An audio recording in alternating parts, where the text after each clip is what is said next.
Welcome everyone to Comics from the Multiverse episode 438. I am Peter, and joining me, not Matt, he's not here, he's off doing Christmassy things or something, but for the first time in like 3 months? 4 months?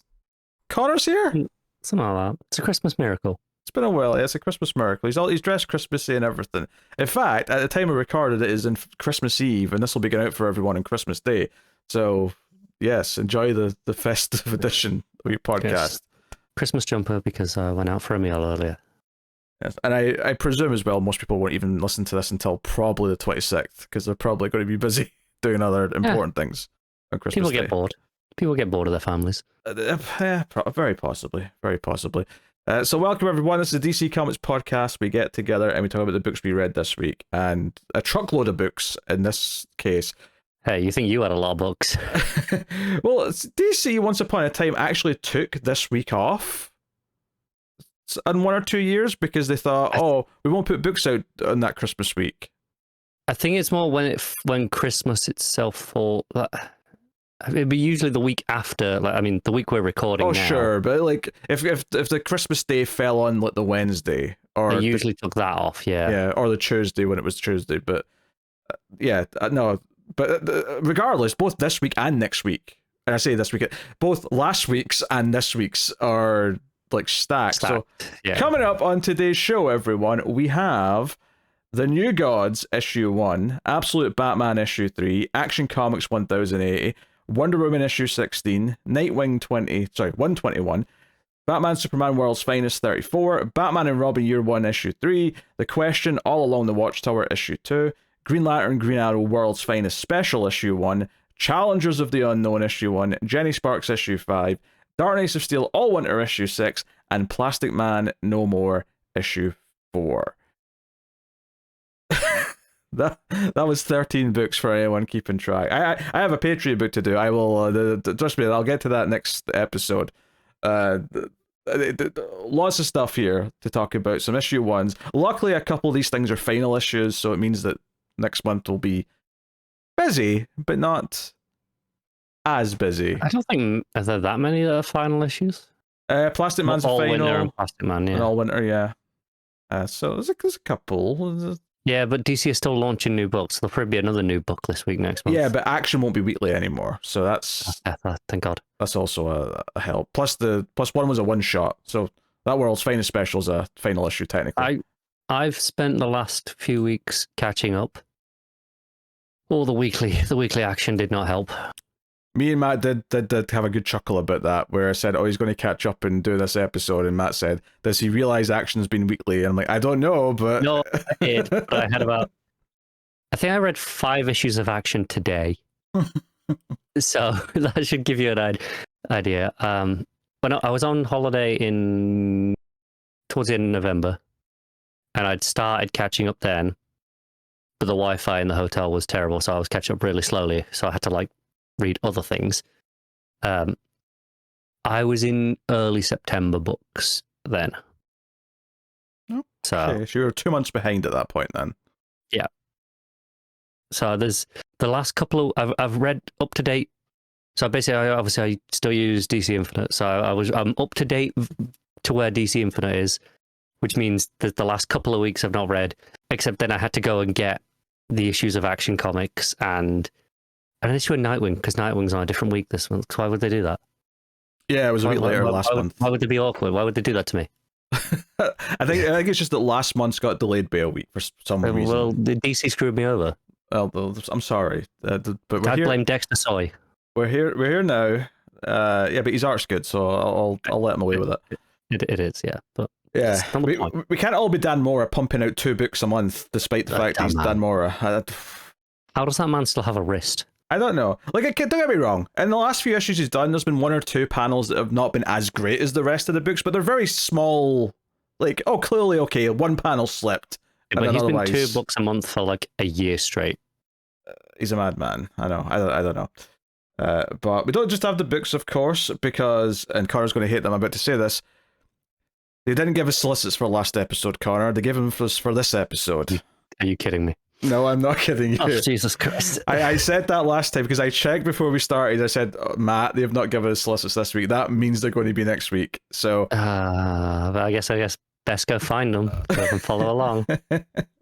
So we got that to do. And also, the first trailer for a movie that I've cared about from DC in like years came out this past week. So we should probably talk about that a little bit as well. So I have thoughts on that. I'm sure you do have thoughts. That was it. Didn't you play? You wouldn't. I have thoughts on many things. Did you watch the Superman trailer? I did actually. Okay, yes. good. Yeah, just checking. I never know with you. You can be weird. I can. All right, so all that's on the table, but you've not been here in a while, so I should at least ask you, how have you been, Connor? The people want to know. I've been fine. Do you know what? I think the last time I was on an episode of this, I wasn't wearing glasses. Oh, is that a new thing? Yeah. I'll be honest, it didn't even occur to me that was new. I just took it as granted. Yeah. I think I got them... I must have got them about August, but I wasn't wearing them a lot for the first month or so because I was like, I don't really need them. I got told they were for long distances and screens. It turns out I look at a lot of screens. Yeah. It turns out things are a lot easier with them, unfortunately. So I've embraced. It turned out I kept forgetting to put them on when I needed them.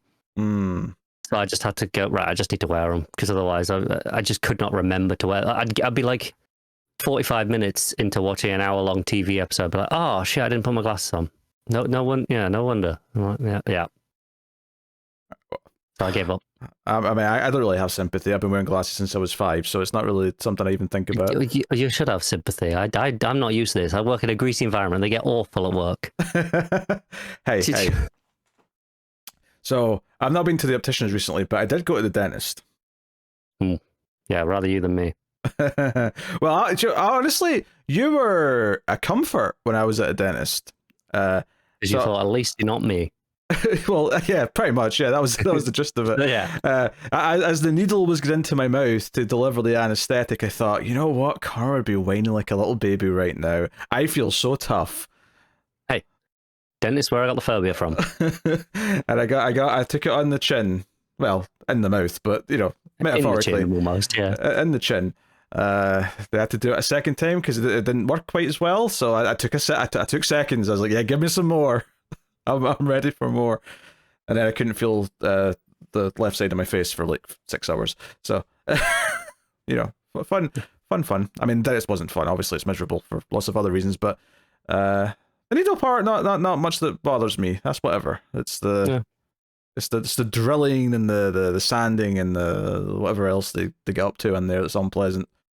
Yeah, I'm glad I don't do the dentist anymore. I mean, I should, but I just I can't. I cannot face that. You said that as if you've been given permission not to go. No, I give myself permission. Also, you think I have a dentist in this city? I haven't been to the dentist. I don't have one of those. It's fine.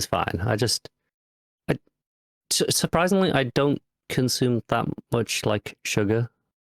So like, they don't get too bad for that. Right? Yeah, I don't think I probably consume still a reasonable amount for someone in my age, but I don't consume it nearly as much as I used to. Thing is, like, I don't eat, so because I can't, I don't eat any chocolate. I don't really have much of a sweet tooth, so I don't eat sweets or anything like that. I drink Pepsi Max pretty much exclusively instead of, like, I don't have like the full sugar versions because I really quite like Pepsi Max. Which does kind of limit most of my sugar, like sugary things, like just eliminated. So I don't have too much. Yeah, I do have a sweet tooth, but the full sugar drinks I've mostly, like, I'll have the occasional treat glass bottle of Coke if I'm feeling like a nice don't get me wrong. But... I've got some for tomorrow. It's Christmas Day, you know. Yeah, of course. I got some glass Coke and some glass J2Os. Very posh. Yes, yeah. I mean, you go for Christmas. Very posh. Yeah. Anywho, so yes, well, we should get into things because we actually have a lot to do. Yeah. But we always start with the same segment. You know what that is, Connor? I wish I didn't. It's the Kindle rankings, the list formerly known as the ComiXology Top 10. So that's what we're going to look at right now. Still not a better thing to use yet. It's really depressing. It is depressing, but at least they're mixed again, so it's fun seeing, which company takes most of the top 10 spots and whatnot. That's true. So, what's your guess for number 1? I think it's quite possibly Absolute Batman. It is Absolute Batman. I believe that's 3 months in a row it's taken the top spot. Now, to be fair, it is worth mentioning, normally we record on a Saturday, we're not recording it till the Tuesday after this time. So, in theory, things could have shifted from the normal time. That said, though, I suspect this would have been number 1 on Saturday anyway. I think, while obviously it's more accurate to do at the same time every week, ultimately, this is the full week's worth of sales now. This is as good as it gets. And I think there's also an argument to say that if you're buying comics digitally, well, you can do it at any time. Most probably do it in the first couple of days. So it's probably pretty front-loaded, yeah. So, yeah, Absolute Batman's number 1. Number 2 is Ultimate Spider-Man. Number 3 is The New Gods. So that's interesting to me because that's strong. Yeah, well, it's an issue 1. It is New Gods, and it maybe says that, okay, Ram V might have a bit more cred now from other series.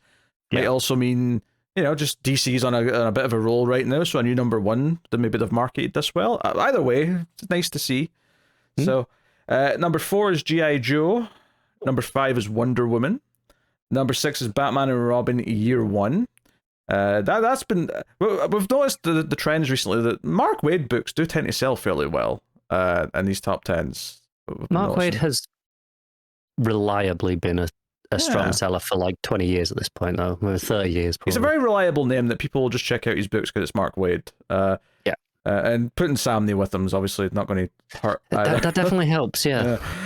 7 is Challenge of the Unknown, which is also impressive for that, I would say. Yeah, like Cantwell, I think, is less of a name than Ramby, especially in the DC market, but he's got a bit of a name going for him, and I think that's probably a tougher sell as a book than the New Gods is, because it's a bit more focused on the continuity, right? Yeah, it's more tied into what's going on. I mean, so is New Gods as well, to be fair, but but New Gods, you could probably just read New Gods and nothing else. Yeah. Number 8 is Action Comics. Number 9 is TVA, which is a Marvel thing. That's the thing from the Loki TV show. Yeah, I don't know what that is. Yeah. Oh, the Loki show. All right, fine. Yeah, that's the only reason why I know what it is, because I did watch that first season, so I remember what TV is. And then number 10 is World's Finest. So yeah, there's actually 3 Mark Waid books in the top 10 from DC this week. So, very cool. And then just outside the top 10, Questions number 11, Jenny Sparks is 12, Nightwing's 13. So DC very much, I mean, they put out a lot of books, but they dominated that top 10. 13 that you just went down to, only 2 of them were Marvel? Yeah, 2 Marvel, and then G.I. Joe is whatever that is. Wow, that's surprising. Yeah, and the only ones that we did that have not been mentioned yet, the Green Lantern, Green Arrow one shot, which is a one shot, so I mean that's down at 17. Allwinter's at 20, and then Plastic Man's at 25. But I mean, still a lot of DC books dominating that top. I'm just seeing as well, TVA is in issue 1 as well. I didn't realize that, so that's probably getting a boost for that. Yeah, most likely. So cool. Yeah, we'll see how things go next time. Not bad. So cool. There you go. That's your ComiXology, or the less formally known as the ComiXology top 10. How long has it been formally known as, and how long are you still going to keep making that mistake? Ever since it changed. Yeah. And how long are you going to keep making the mistake? Until one of us dies. Yeah. Or they rebrand it back to ComiXology. Or they rebrand it back to... No, but they'll just make a new mistake. They do still own the name. That's true. They do still own the name. That's true. So we have Solicits. We have March Solicits 2025. I haven't looked at these at all yet. So hey, I've not looked at Solicits in like 3 months, so it can be some fun surprises for me. Oh yeah, I think it's on issue 2 or 3, and this you won't have seen yet either. Hey, I'm assuming this is new based off of the very brief solicit text, but the very first thing seeing that is news to me. What, you mean the fact that Jeff Loeb and Jim Lee are doing Batman? Yeah, I knew they were doing Hush 2, but I thought that was going to be a standalone book. I didn't realize it was going to be the main book. I did not read enough into it to realized that before now. But sure, why not?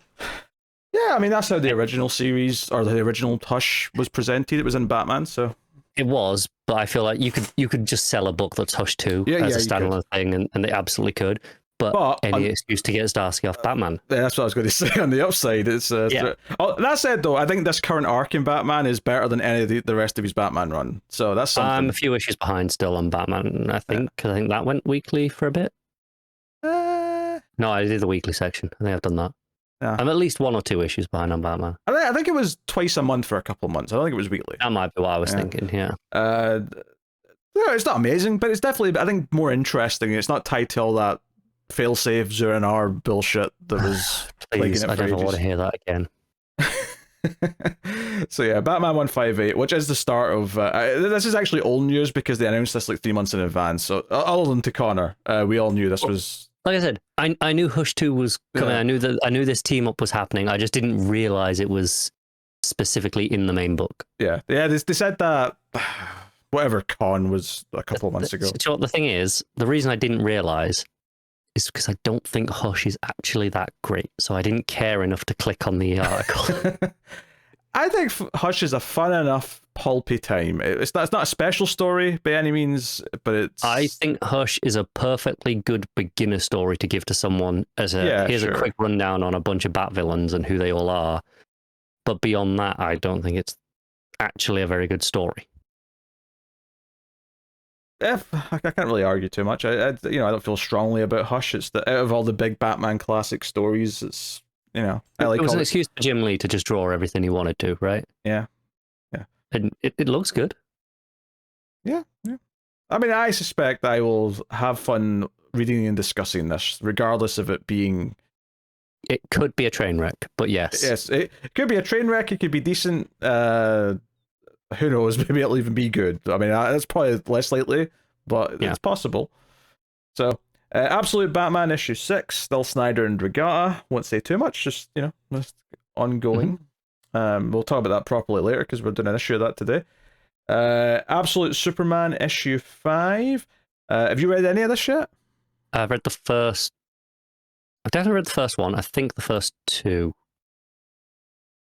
Yeah, did you like them? I've read one for sure. Yeah. Oh no, we're into it. Yeah.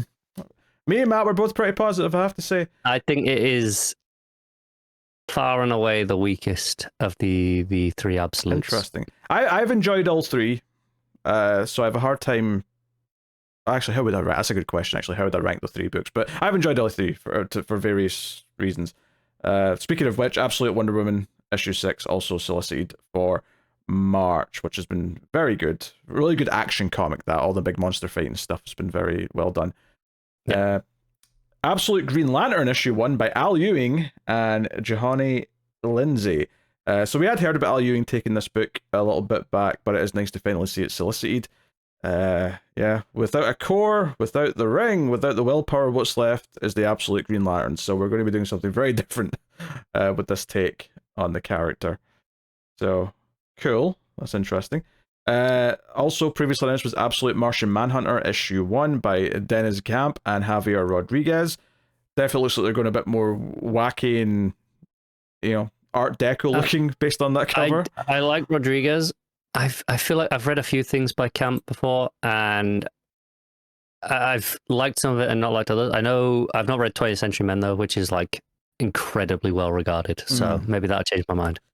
Yeah, beyond Mars, beyond physical form, beyond human understanding, all that's left is the ultimate alien, the Absolute Martian Manhunter. I mean, these solicits for these aren't really saying much, but this is definitely the one that I'm the least excited for, because obviously Al Ewing's a big get, and obviously I like Green Lantern, and similarly up next is Absolute Flash by Jeff Lemire and Nick Robles. So again, Jeff Lemire is the big get there.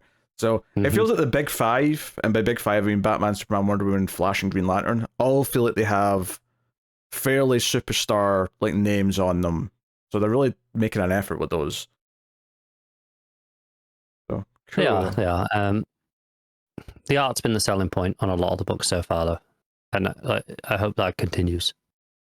Sure. I don't think I know who Nick Robles is. I don't think I've encountered the arts before. I don't think I've read anything of theirs. I've seen some bits, and it looks really solid. Actually, no, I think they might have done some of the stuff in the Dreaming and like the Sandman universe stuff. It should be interesting. Right, next up we got Peacemaker Presents The Vigilante Eagly Double Feature Issue 1. So this is consulted by James Gunn, written by Tim Seeley and Rex Ogle, with art by Mitch Gerrards and Matteo Lolli. It amazes me that this is a 5-issue mini and not a one-shot. That is actually quite surprising. It's very surprising, actually.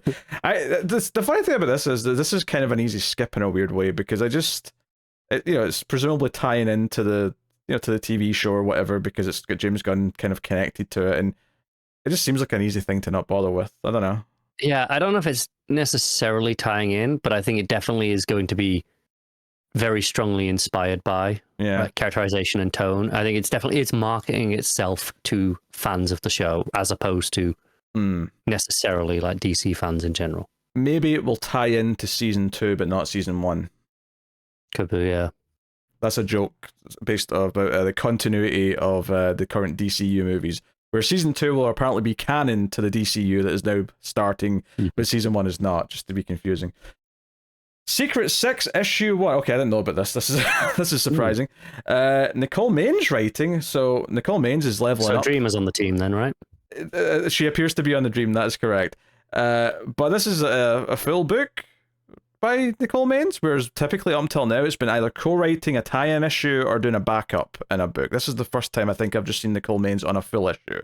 Yeah, she's definitely solo written some stuff, but it's been shorter stuff, I think. Yeah, it's been backups or stuff in the anthology issues, that kind of thing. I think it has all exclusively been Dreamer related. It has. It's this weird job she's got because she played Dreamer, where like, oh, you can just keep writing Dreamer every time she shows up. I have to say though, I haven't found any of it bad. Like some of it's been like, I don't think any of it's blown me away, but like none of it's been like, oh no, I'm gonna skip this. Like, it's terrible. I haven't found any of it that exciting either, though. I think my concern. I haven't either, but I think part of that has always been the premise of the things they're I'm assuming it's from an editorial direction, because it's always been like tie-ins to events and like things like that. So I think part of that is it's not like she's just telling her own story with Dreamer. It's always been put Dreamer in this event and here do a one shot or here do a backup. I think this might be a bit different with actually getting to do their own story. Yeah, at least an arc of a full story. And maybe since Dreamer got a little bit of development during Absolute Power, which just seems to be kind of coming out in the aftermath of, maybe this will be Nicole Maines stretching her legs and writing some other characters and actually Yeah, it doesn't give an issue count, but it does say it's a limited series at the end of the solicit. Yeah, honestly, these solicits have been wildly inconsistent this past year about telling you when something's a limited series, how many issues of a limited series is it. And as we've seen over recent years, just because they say it's a limited series doesn't mean it'll stay that way if it's popular. I mean, that's true. Look at Poison Ivy. that was a 5 or 6-issue mini originally, and now it's in the mid to high 20s. Yeah, all the perverts like Matt keep buying all the covers. That's why that's still around. It's also consistently one of the best DC books that I read every month. Oh, fair enough. It's so reliably solid. Yeah, fair. Superman 24, Joshua Williamson with Eddie Barrows and Eber Ferreira on the art. So that continues the Doomsday Saga, which is incoming. How caught up are you in Superman right now? I am up to, let me just tell you where the last issue is, because I read some during this catch-up period, so I'm only 1 or 2 behind at most. So have you got to like... I've got to the reveal with Doomsday. Yeah, yes. okay, that's what I was trying to get at. Yes. Are you, so you've met Old Man Wise Doomsday, okay. Yes, I have got that. I think that was probably the end of the last issue that I read. Okay, just curious. Wonder Woman 19 Solicited, which, if I recall correctly, I saw earlier that this is the end of the Sovereign arc, which the book's been about basically since it started. So this is going to be a big ending of a chapter. It's not the end of the run though. Shame. You shut up. This has been fantastic. Been loving this book. So yeah, Sempier on the art here, with Tom King, of course. So cool. Nice wraparound cover to celebrate the end of the arc. So yeah, that's definitely like I'm sure there'll be an omnibus of the whole thing as well. But like I can see a big deluxe of this, first 19 issues, maybe barring the tie-in that was irrelevant. Yeah. Yeah. So Yeah, just about inside the right length. yeah, because I think there was a couple of absolute power tie-in issues, and then there was one fill-in issue. If you take those out, you're at nice deluxe Otherwise, size. you're too much. Yeah, yeah. Action Comics 1084, John Ridley writing with Inaki Miranda. We found out in the last couple of solicits that we're still doing the Superstars of Action Comics thing where we're rotating around. It's just that Mark Waid got 12 issues in 3 months instead of 3. That's a shame.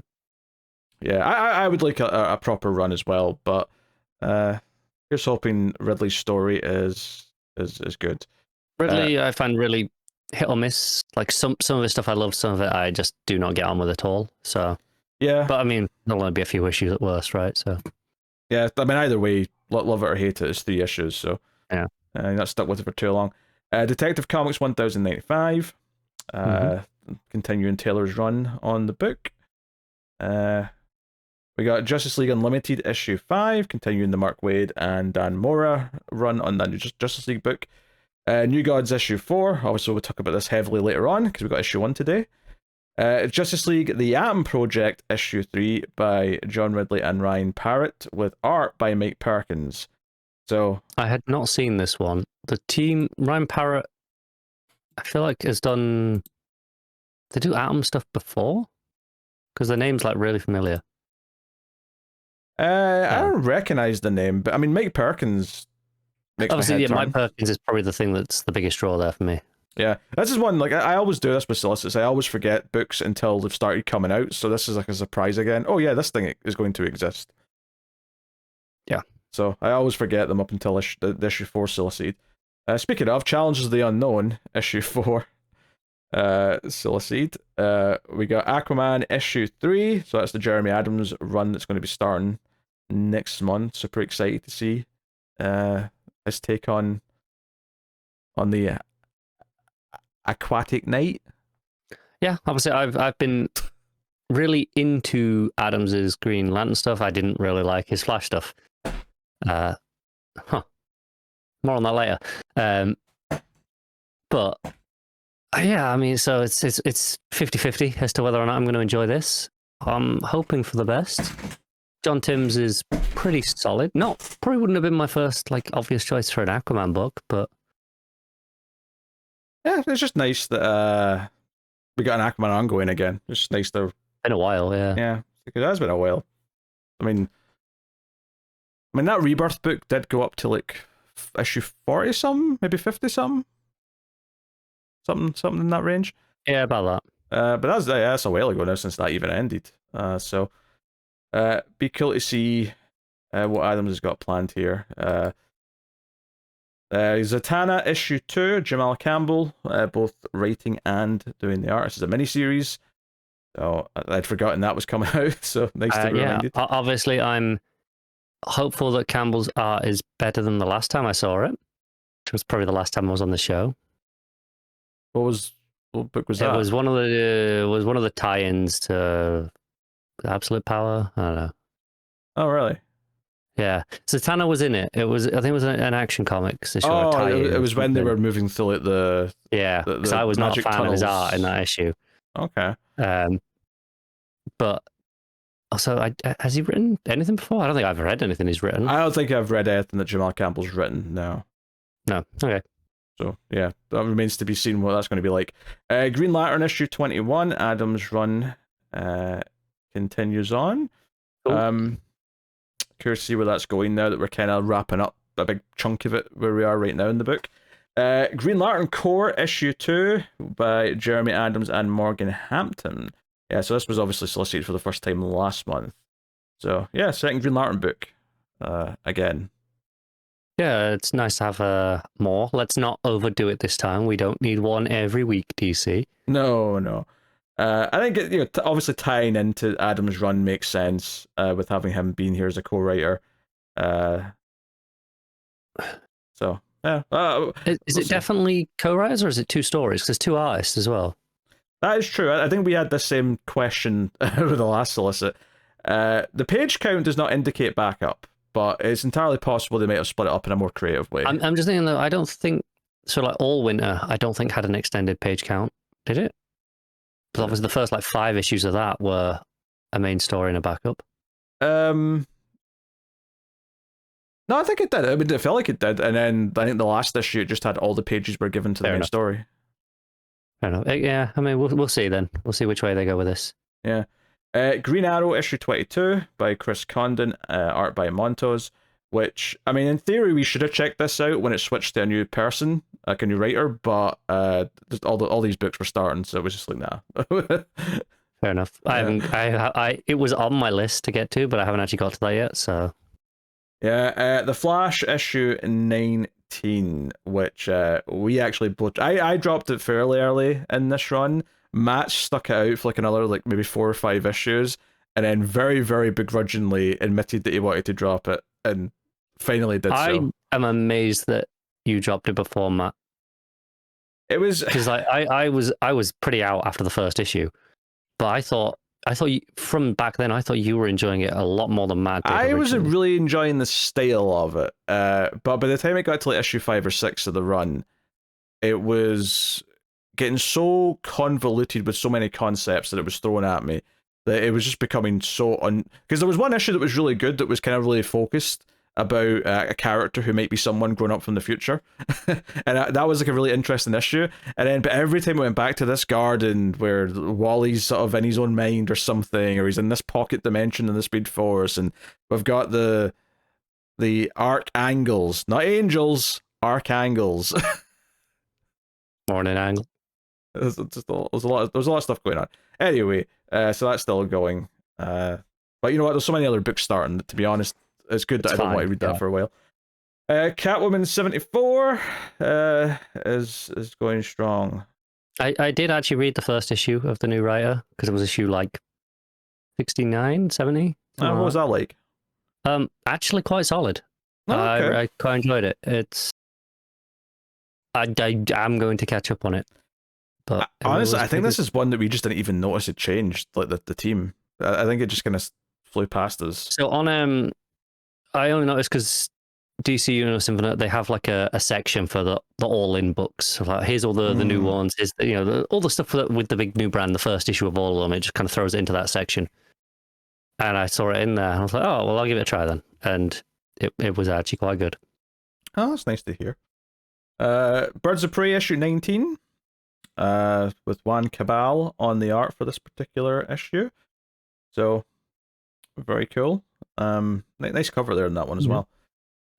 Poison Ivy 31, G. Will Wilson still with Brian Level on the art. So different artists to usual. I don't know if it's a guest issue or a guest arc. It's usually Takara who's on the art in this book. I even read that book, but I've read so many solicits for that book that the name's stuck with me. Harley Quinn 49 is there. It exists. As is Harley Quinn Fartacular, Silent but Deadly, issue 1. This is a scratch and sniff comic. With, I presume, fart smells? Who wants this? I don't know. This feels like it's a gimmick to be sold to people who don't normally read comic books. Children, specifically. Yeah. Also, it's silent but deadly, but the butt spelled with 2 T's, just to emphasize that.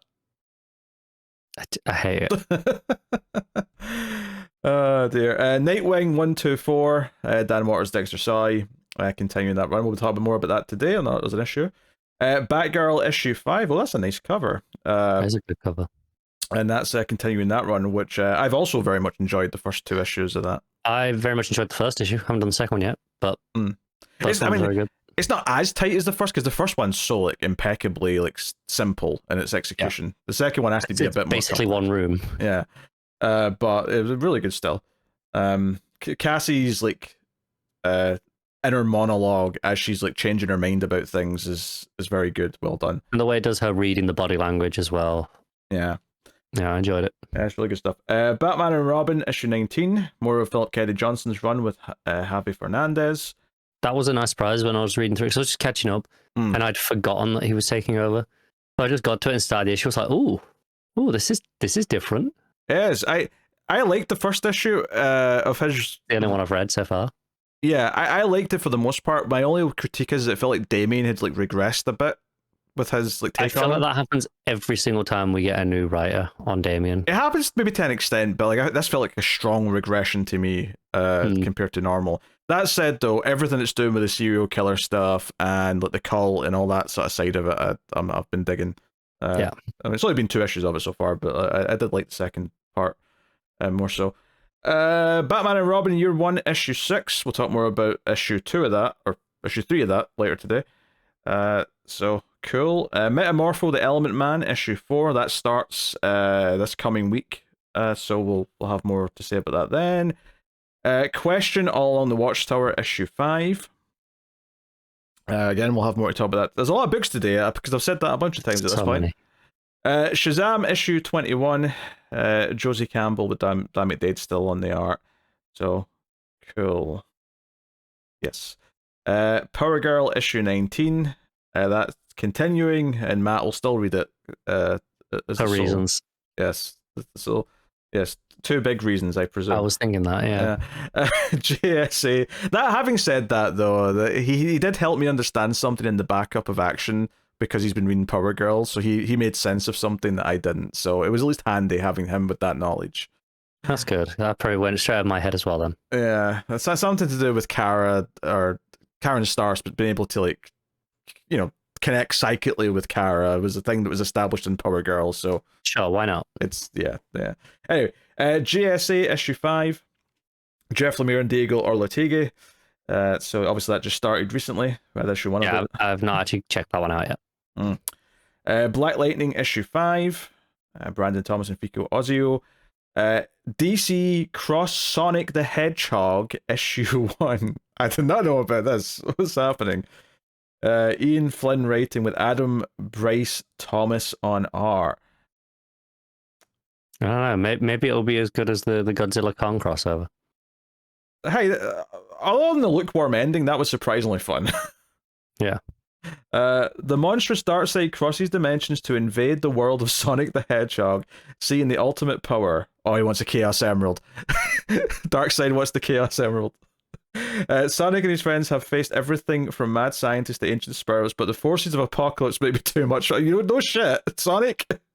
Interesting as well. The writer Ian Flynn, I'm pretty sure, is the guy that's been writing, or at least in charge of the Sonic comic for like the last 5 years. Oh, so that's right. Actually, IDW. This is IDW Sonic canon that we're delving into here. It's actually to connect. Yeah, to that. I think this is more. I think in terms of crossovers, this falls closer to like the Justice League Black Hammer stuff we had, where Lemire was like in charge of those. Interesting. Well, with Sonic 3 about to come out and make a lot of money, I guess they're thinking, oh, there's money to be made here.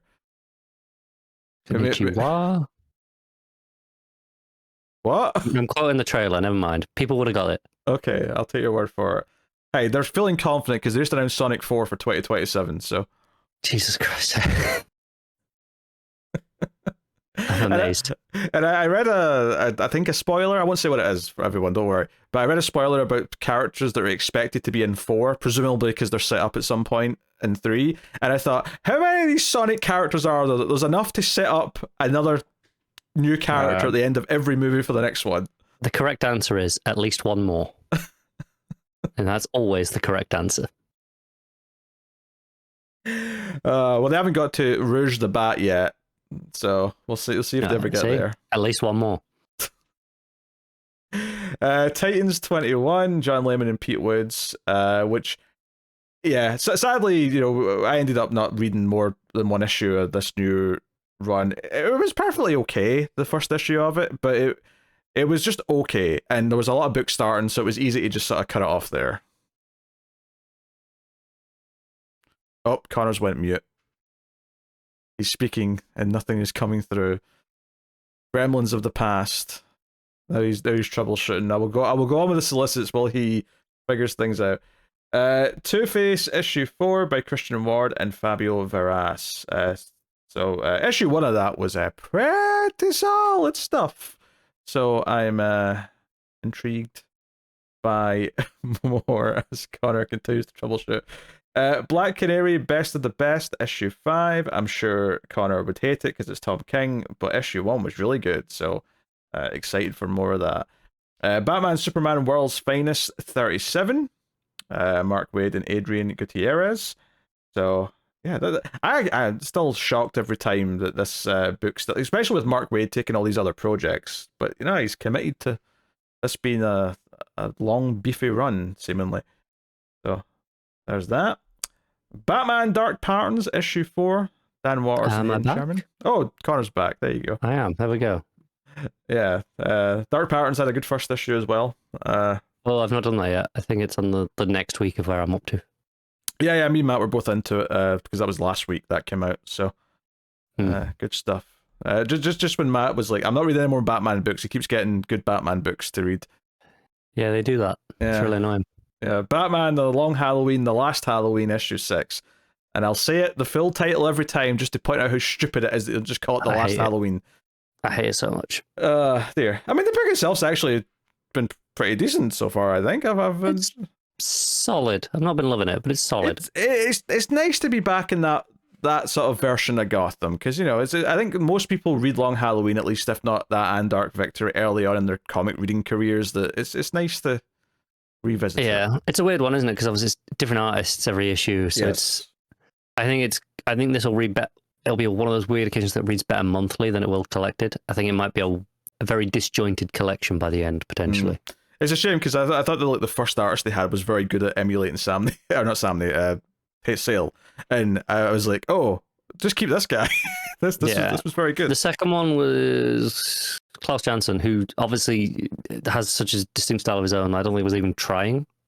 Well, yeah, which is fair, but I mean, it's just a thing. They want you to honor Tim Sale by not just having a replacement for the whole thing. But it's going to make it feel disjointed at the end. DC Horror presents Creature Commandos issue 6. Did not read this one. Sorry? I did not check that out at all. Did anyone else? Nah, nor did I. No. Again, there's a lot of stuff starting. Like some picking and choosing just kind of had to be done. So anything that was like, I don't really want to, I just didn't bother. DC versus Vampires World War V issue 7. I did read the first issue of this just to give it a chance, and just did not really care. So I've been reading it for reasons. I think I'm up to 3, 4, whatever it is. It's fine. Not as good as that first half of the original book, though, I bet. Yeah. I'm close.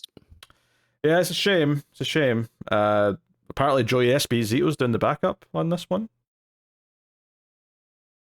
I mean, I'll probably still read it. I'll be in my massive pile of things to catch up on when I get to that.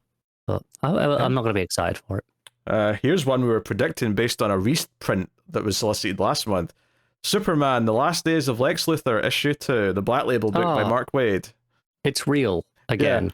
Because issue 1 was like resolicited or reprinted in the last solicits, and we went, oh, this probably means it's about to come. But then we read the solicit text, and it actually said in the text, issue 2 and 3 coming in the next couple of months. Like, all right, there we go. I do remember when all of this went down, I think it was Brian Hitch that spoke out, being like, I don't know why they solicited it. I told them it was going to be this long. I don't know why they didn't wait until it was going to be ready. Because I think he was working on another job at the same time.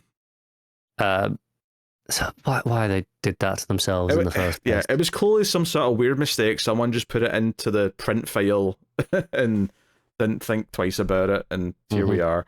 But yes, I mean, we already talked about issue 1 on the show, but I will definitely be rereading issue 1 before issue 2 comes out, because obviously I don't remember a single goddamn thing that happened in it. That's got to be over a year ago at this point. Oh, it's like a year and a half ago, maybe even 2 years at this point. Yeah, it was a while, right? Yeah, this was longer than that Lemire Swamp Thing book that took a big gap between issue 1 and 2. I'm really intrigued as to when the first issue actually came out. I'm going to guess 2022. It was issue 1. Let's have a look. No. Oh? July 2023. Okay, all right, you know what? Fair enough. It feels longer, but... So it'll be about, 20 months between issues? Yeah, it's reprinting issue 1 right before was a wise choice, though, I think. Yeah. Very wise choice. And I would just go into the facsimile editions. Whoa. You're going to miss Teen Titans Go, issue 1, the most important thing in this one. Sorry. I skimmed past that. Teen Titans Go, issue 1. Sholly Fish writing with Dario Brazuela on art. Yeah. I want to give the book a try because it's an easy skip, but like that's not to knock Teen Titans Go. Teen Titans Go to the movies was a surprisingly fun time, so no ill will from me. I've enjoyed every episode of the show that I have watched, and the movie. I never watched the show, but I'll take that. I watched the first quite a bit. I've watched the first 40, 50 episodes. It's Always Sunny for kids. We have other than the facsimiles, we also have Trinity Generation S one shot, which is basically just a reprint of all the backups that Tom King's done in Wonder Woman about young Lizzie growing up with John and Set Damian. The stage for Trinity's upcoming series. Yes, I'm not surprised by that. No, you sound just no. Just another book I can skip. Yeah, why you? It's not like it's replacing the Wonder Woman book. It'll be an extra thing. You just don't have to read it. I wish it was replacing the Wonder Woman book, because then I could get another Wonder Woman book instead. You've got absolute Wonder Woman. You're literally been given a Wonder Woman book. Yeah, but I want a continuity Wonder Woman book. I want a real Wonder Woman. Wonder Woman is like, out of the big three, Wonder Woman is easily the best book between Batman, Superman, and Wonder Woman right now. Easily. I mean, it's a very, very, very low bar. I don't particularly like any of them. I mean, that's fair. But I do think Wonder Woman is genuinely phenomenal. And the fact that you don't like is fine, but you sit there and be all bah humbug about it. I will, yeah. All right. Then in collections, the All In Saga, which is Absolute Hefty. Power 4. No, not actually. DC All In Special 1. This is just a bunch of first issues of like the arcs and stuff from All In. This is pointless shit. I'm just gonna call it what it is. Skip that. Yeah, this is a waste of time. Like, because all you're literally giving people is the first parts of stories, except Absolute Power 4, which is the end of a story. This is a complete waste of time. Don't buy this All In Saga nonsense. Yes, there's better ways to collect all that material that you can get instead. Yeah. Death DC Compact Comics Edition. Neil Gaiman. Sold. I've actually got a couple of these compact comics now because they're just so cheap that I'll just be in the bookshop, and so Waterstones give you a stamp for every £10 you spend on books, and sometimes I'll spend like £5 on something, or I'll be out at like 15. I'll just chuck one of these on just for the sake of it, because they're like £8 or something like that. They're so cheap that they're just chucking about power. I took one on holiday with me. I took one on a coach ride when I went on a coach for a couple hours. Good value. Can't go wrong with pretty much any of them. Oh, fair enough. Knock yourselves out. DC Pride: The Farthest Reaches. It's just the hardcover version of the special, I presume, that came out earlier this year for the Pride month. Then we got Absolute Batman Dark Victory reprinting, because that has definitely been Absolute before. You can say it must have been. Yeah. And then we have Wednesday Comics 2025 edition. It. Everyone get it. It's phenomenal. I cannot recommend it enough, and especially in the format. I think it's a rare one that I don't recommend to read digitally because it's massive. Fair warning, it is massive. I don't know where my copy is off the top of my head because it can't fit on any of my shelves because it's way too tall because it is newspaper sized.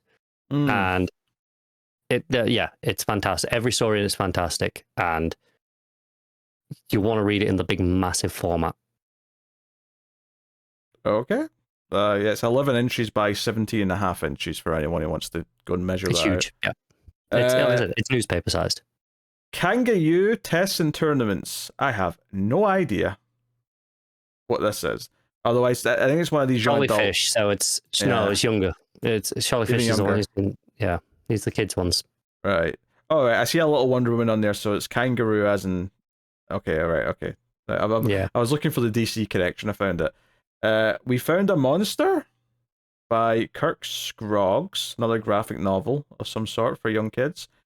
The Mystery of the Meanest Teacher, a Johnny Constantine mystery. Again, another Sold. young adult thing. 13-year-old Constantine. Uh-huh. Yeah. Ryan North writing with Derek Charm on art for that. Zatanna and the House of Secrets, again, another young adult style graphic novel. Matthew Cody writing with Yoshi Yoshitani on the art. Dead Men Tells the Spooky Tales, written by Franco, and art by Andy Price.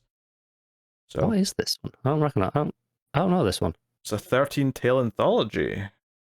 Yeah, that's not a collection. This is something. Yeah, it's a graphic novel, but I think it's just an anthology style graphic novel. Yeah, it's quite cheap as well. Like, no, that's the same as the compact. Fine. Yeah, well, the last couple were also $9.99, so I think this is just hey, they're cheap enough for kids to get with some pocket money, kind of. That's exactly what people are doing with compact comics, by the way, which I think is, yeah, you get a lot of bang for your buck with those. DC's Finest events is another line they've been doing, is this DC Finest thing. 0 Hour Part 2, so second chunk of that, 500 pages, beefy.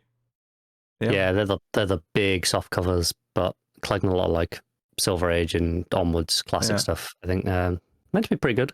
Yeah, DC's Finest Superboy, Superdog from Krypton, which is another 500 plus pages. Correct stories from Adventure Comics and Superboy. And Crypto's about to be a big deal soon, so I suspect a lot of crypto-related reprints over the summer. We have Superman Action Comics Superstars Volume 1, so this is both Gail Simone and Jason Aaron's stories together, which, makes sense, because it would be too short otherwise. So, fair enough. Batman Volume 5, The Dying City, Chip Zdarsky's next chapter. Yay. Batman Full Moon, The Werewolf Story, hardcover, this one. I assume Matt read this? I read it too, to be fair. Oh, did it? Was it good? It's pretty fun. Like, it's not like a must-read material, but if you watch a story where Batman gets bit by a werewolf and turns into a werewolf, then it's... I actually did quite like the look of it, especially like the front cover is very striking. And, had me intrigued, but I didn't feel the need to cram it during this massive catch-up session. Oh, sure. I mean, so I'll go back to it. It's had 2 issues so far, so obviously I'm not, seeing how it ends or anything, but I did appreciate, though, that quite early on in issue 1, like, one of the main supporting characters is Kurt Langstrom, which I think is a really smart thematic choice, because, Man-Bat and all that. Is it all black and white? No, the book's not black and white. Oh, okay. That's kind of a shame. I love how scratchy that black and white cover is, that I kind of wish it was all like that. No. Art is good, though. So I don't think you'll be displeased with it. Batman Braving the Bold Out of the Darkness, next collection of that book. Suicide Squad by John Ostrander Omnibus Volume 1. So, speaks for itself. Yeah, it's a good length, just over 1,000 pages. Yeah, probably. It's the thing, it's like, if it's less than 1,500, they'll do it in one book, but if it's like over 1,500, they'll be like, shit, we have to split it in 2. So, yeah. Or more if it's even more than that, obviously. But that's the original Suicide Squad run. So sorry, I just scrolled down. You'll see. Okay, Beyond Batman, The White Knight, Deluxe Edition. I don't think it's that you're talking about. It's not. Oh, Red Hood and the Outlaws, the New 52 Omnibus, Volume 1. New edition. This is a reprint of an omnibus for this. How are there enough people wanting this omnibus they have to reprint it? Sickos like you. I can promise you that is not on my shelf. No, it's in a safe. It's your most prized possession. Yeah. Batman and Robin Volume 2, Batman versus Robin, new printing of the soft cover. So this is the second the Grant Morrison books, or volumes I should say. Outsiders Volume 2, Never the End. So that's the second half of that series. Ironically, including the end. Including the ending, yes. Birds of Prey, Hero Hunters. This is the next Gail Simone.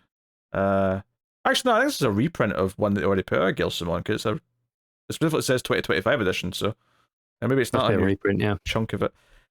GLA Book 2, so this is the second chunk of Grant Morrison's run in GLA. Although notably, these pit soft covers they're doing now are including issues that weren't included in the deluxes or the other versions, because those were just Morrison's issues, whereas this is including any like Everything. fill-ins and stuff that were also happening. So this is more comprehensive. So depending on what you want from it, that might be good or bad, but worth knowing. Night Terror's Omnibus, you can jettison that into the sun, kill it with fire. What a waste of 1,500 time. pages, bang on, almost. I like the Detective Comics 2 issues in that set, out of all those issues. I think the only reason to buy this is if you want to literally take $150 and then set it on fire, because that's what you might as well do with it. What a waste of 2 months that was. Like I said, I like Detective Comics 1 and 2. It was like a weird Hellraiser and Gotham style story. All the rest of them were there. Remember the hero's origin? Here's it again, with one scary difference. Rinse and hang repeat. on. We did have, I think it was Batman that had the giant pearls. Oh, okay. It was a funny new take on his traumatic origin, but that might be worth the price of an omnibus for some people. Yeah, I literally want to spit in this. It's how much I hated reading that. Yeah, I'd probably feel just as hot on Convergence if I actually read Convergence, but I didn't. So, because we were doing the show when Convergence happened, so I didn't have to force myself to do it. You just took a little break. I just took a break. That was nice. Yeah. Injustice 2 Omnibus. Fair enough. Yeah, that Tom Taylor's second. I've never went back and read his Injustice stuff. I guess it feels so separate. I don't feel like I need to, but at the same time, it is Taylor, so I probably should at some point. Good chunk of the first one, but that was like, I think that was when it was a digital release, so they were really short chapters originally. So I kind of just fell off because there was like a short chapter every week. I just fell off eventually, but it was pretty solid from what I read. That's cool. Nightwing Volume 1 Bloodhaven. So this is the original Nightwing run from the 90s. And it's it's a mini series and then 1/8, but it's about 12 issues worth, so it's about 2 normal trade size and soft cover. So that's cool, they're reprinting that. Same with Nightwing Prince of Gotham Omnibus, and this is the New 52 Nightwing run in an omnibus, reprinting as well. So not a run that I'm particularly fond of, but hey. Yeah, it's not like a terrible run, but it's not one that I feel like you need to recommend to people to go revisit. Nah, it's. I mean, don't get me wrong. I am more than happy for everything to be kept in print in every format that people may want to choose from, but it's not one that's exciting me. Superman Final Crisis Legion of Three Worlds, the deluxe edition. So deluxe of specifically that part of the tying into Final Crisis, which I know people are fond of.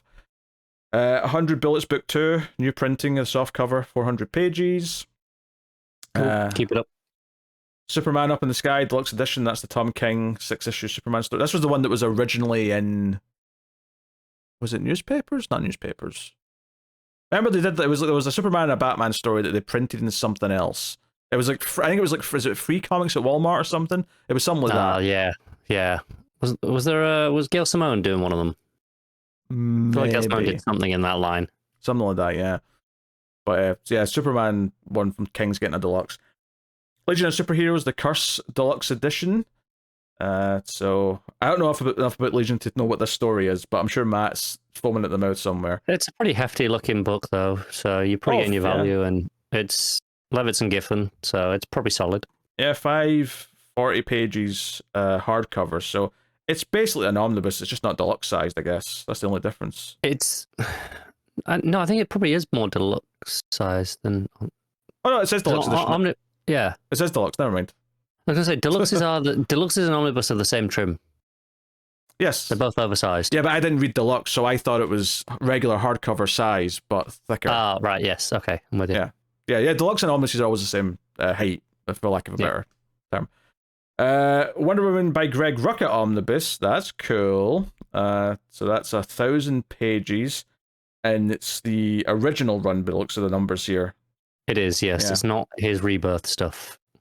Which could probably What's really interesting is the solicit title just says Wonder Woman by Greg Rucka Omnibus, but if you look at the image, the cover actually says Omnibus Volume 1. So I wonder if Volume 2 that'd be Rebirth. Is his Rebirth stuff then. That makes sense. He did about 25 issues plus a couple of tie-in things, so that would probably be a decent enough second omnibus. Yeah. Plus, this is the best way to break it up, is the run from before New 52 and then the run from Rebirth. I wonder how they'll I don't know how they collected Rucka's Rebirth stuff. I know originally the trades, they did them separately. I think the But, like, when they did deluxes were deluxes? in the original order. They were like, Okay. I want to say they were in the original order. So I assume that the omnibus would do that because it's all the issues. So they just present them as was. Yeah, because like either you do that or you make an editorial choice, right? Yeah. Well, because then you'd be doing like the odd numbers for 6 issues, then the even numbers for 6 issues, then back to evens. Yeah, but that's, I mean, but considering they did publish them that way originally, right, as the individual trades, that's not that weird if they did make that decision. It's not. It just kind of depends what they want to do. I don't think it would bother me either way, really. I could understand the argument for either, but I would just read whatever they give me in terms of, I wouldn't make the executive choice to start flipping back and forwards if I felt like they made the wrong choice. If I was making the choice, I would split them into the 2 stories.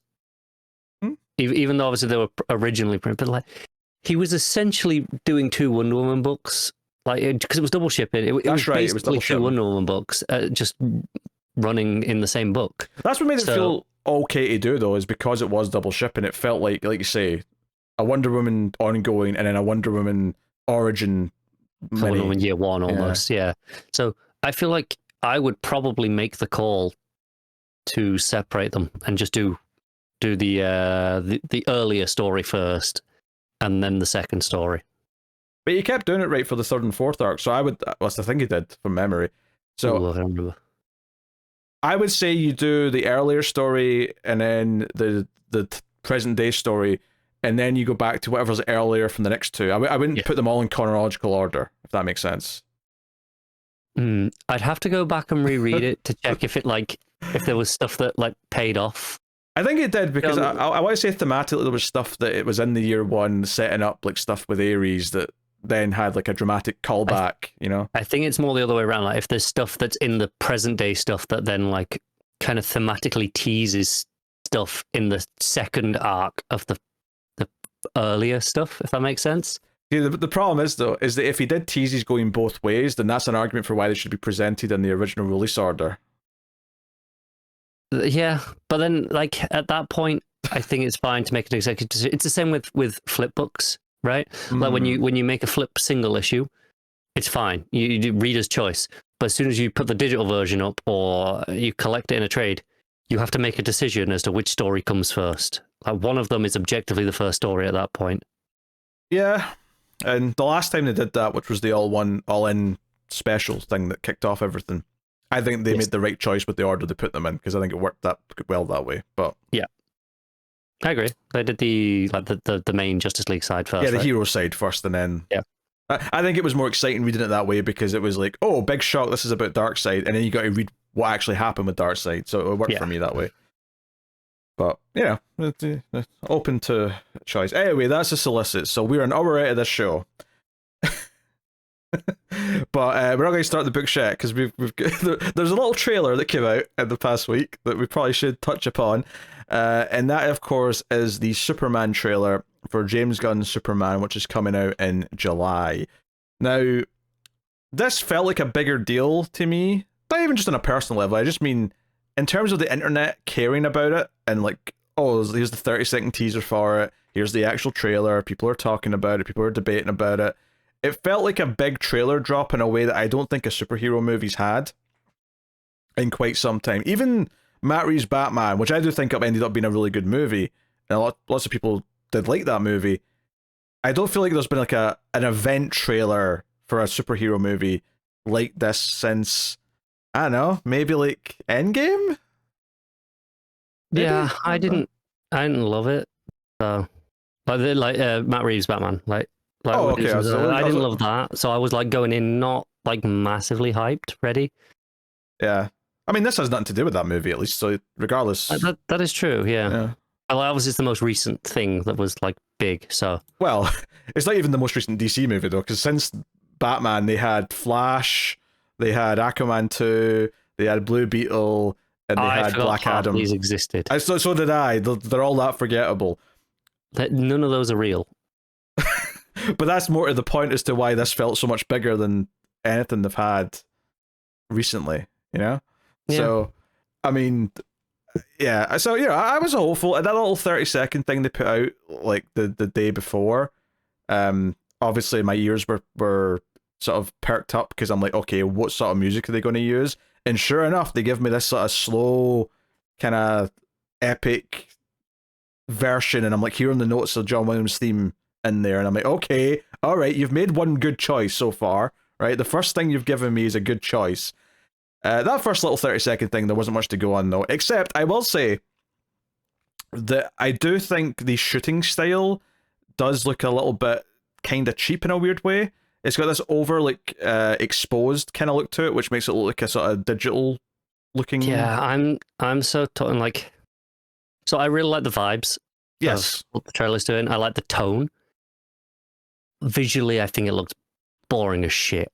Well, I like the colors, right? And people have been obviously commenting. Okay. In fact, It has color. There's actually color here for a change. But I think some people are saying, "Oh, it's great that we have color, so let's ignore anything else." When the actual just overall film look to it is pretty. It looks very flat. It looks good. Like, this is such an easy thing to say, and I do think people jump to it too much. But it genuinely looks like a network TV show from like 10 years ago, 15 years ago. Mm-hmm. That's the sort of visual look that it has. Now, if I care about what's going on in the story, that won't matter that much by the end. But it is like the first impressions, like, oh, this looks kind of cheap, even though I know it's not cheap.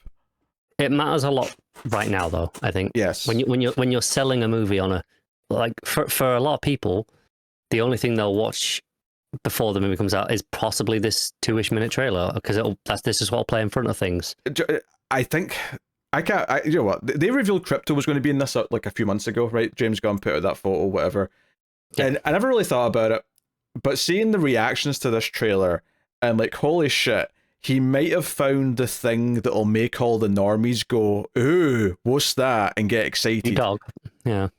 It turns out a super dog is it like, and I think the trailer does some smart things. I think having the trailer start with him being beat to shit, because it makes all the people who, you know, like don't know Superman that well and go, oh, he's too powerful, there's no stakes, blah, blah, blah, right? Immediately. He's on the ground, he's coughing up blood, something beat the shit out of him. That's intriguing. And then you have him calling Crypto. And it doesn't seem like Crypto can fly in this universe, which is fine, but the visual of him running through the snow with all the snow kicking up, I'm like, you know what, that's a visual. And then, you know, Crypto taking him home. Like, I think that's the stuff more than anything from this trailer that's sticking with people, is like, oh, this is a novel new thing that they've not seen in a Superman movie or even a TV show, right? Cartoon, sure, but choices it's making like that are different. That and like the kaiju stuff, like the big monster, you know, in Metropolis. Like, that's a different choice for most Superman movies, right? It's something they've shied away from, yeah.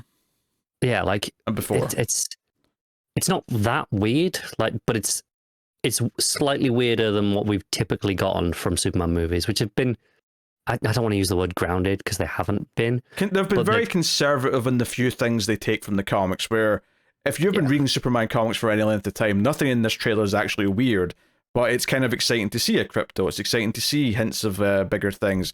And then, of course, whatever they did to Guy Gardner's hair was probably about as perfect as you could probably ask for. It is a very perfect rendition of an early days Guy Gardner, right? Mm-hmm.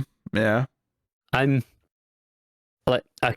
I'm expecting him to die within like 10 minutes because I feel like that's the joke here, right? 10 out of 10. With him casting Fillion for it. If they kill Guy Gardner in this Superman movie, I'm handing it a 10.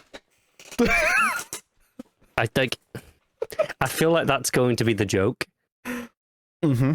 I swear to God, if that ring flies off and we have to deal with Carl Rayner in a goddamn crab mask, this movie gets a 0 out of 10. Oh, we could get Kyle Rayner. In fact, we probably will, because of that Lanterns TV show that's going to tie into everything that they're developing. Oh yeah, that's a real thing. That's the thing allegedly that might be happening. Yeah, I mean, they've basically restarted from scratch, but now Gunn's in charge of everything, so I don't know. Anyway, obviously there's a chance that it's overstuffed, because we do have Guy Gardner and Hawk Woman and Mr. Terrific. Yeah. That said, though, they do seem to be in like a sort of uniform sort of team look, so it's possible they'll come as a batch, so it won't feel too bad in that sense if they're, you know, like, this is a team that already worked together, so I could see it working. Nicholas Hoult is Lex. I don't know how you feel about that yet. I mean, it can be worse than Eisenberg, so I'll say that off the bat. The weird thing with Nicholas Hoult is he's an actor that I don't particularly like or dislike, but he's got a very good agent because he seems to keep being in movies that I really care about and like. Like, it's kind of spectacular. You know, he was in The Menu, which was fantastic. He's about to be in Nosferatu with Robert Eggers directing. He's in that, yeah. He's the main. He's like Harker. Hey, that's not like that's not like next week, right? It's out today in the US, but yeah, next week for us. Yeah, next week for me. That's all I care about. Yeah, but he keeps being in things that are important, and it's like his agent is working overtime. It's really impressive. Yeah. You know, just quickly on Nosferatu. Obviously, I was always excited for that, but seeing Eggers they've announced his next movie, I'm even more excited for that than I am Nosferatu. What's his next movie? I don't know if I saw this. The Knight, doing a medieval knight. Oh, I did not see this announcement. Considering how like I assume it's in the style of like, you know, his other stuff. Like, you know, he's very uncompromising at that. Okay, these other cultures from the past are very alien to us, right? Medieval knights are horrifically alien to us now. I hope he goes down that same route like he did in The Northman. That's my one concern with everything you just said, is that I think The Northman's easily his weakest movie, so I'm hoping it's better than that, because Northman looked great, but the story did very little. It's hard to connect to the characters because they are so alien, right? Yeah. But I respect that, like, just portraying it as the culture was, not like modernizing it to make it like relatable to us now. It's a very different style of like making that movie. I hope it works for me, but I just did not get into the story, so I think it was easily his weakest for me. But I think like it's been that way throughout history. Like The Witch, like the puritanical Christian stuff is so like it feels extreme. Like you know, it is extreme, but like it's still pretty weird and out there for us now. But like the other stuff, he's just gone further and further into it. I can't wait. Yeah, but the story in that I was a lot more drawn into, because it was a lot more like hard hitting in that sense. Whereas Northman's like, it's just revenge, But it has a fight inside a volcano. How can you not love it? Revenge, dad issues, it's the same old old thing. I'm not gonna lie, you're not wrong, but also it promised you that in the trailer. Yeah, but it's Edgar, so I was hoping for something a bit more. The trailer was him repeating that mantra over and over again, right? Like, you got a revenge story. What did you expect? No one was fond of any lobster. I was very confused and upset. Hey, they definitely ate a lot of fish. It's fine. Anyway, back to the Superman trailer. I do kind of appreciate that they didn't really give any of the plot away, because we have no idea.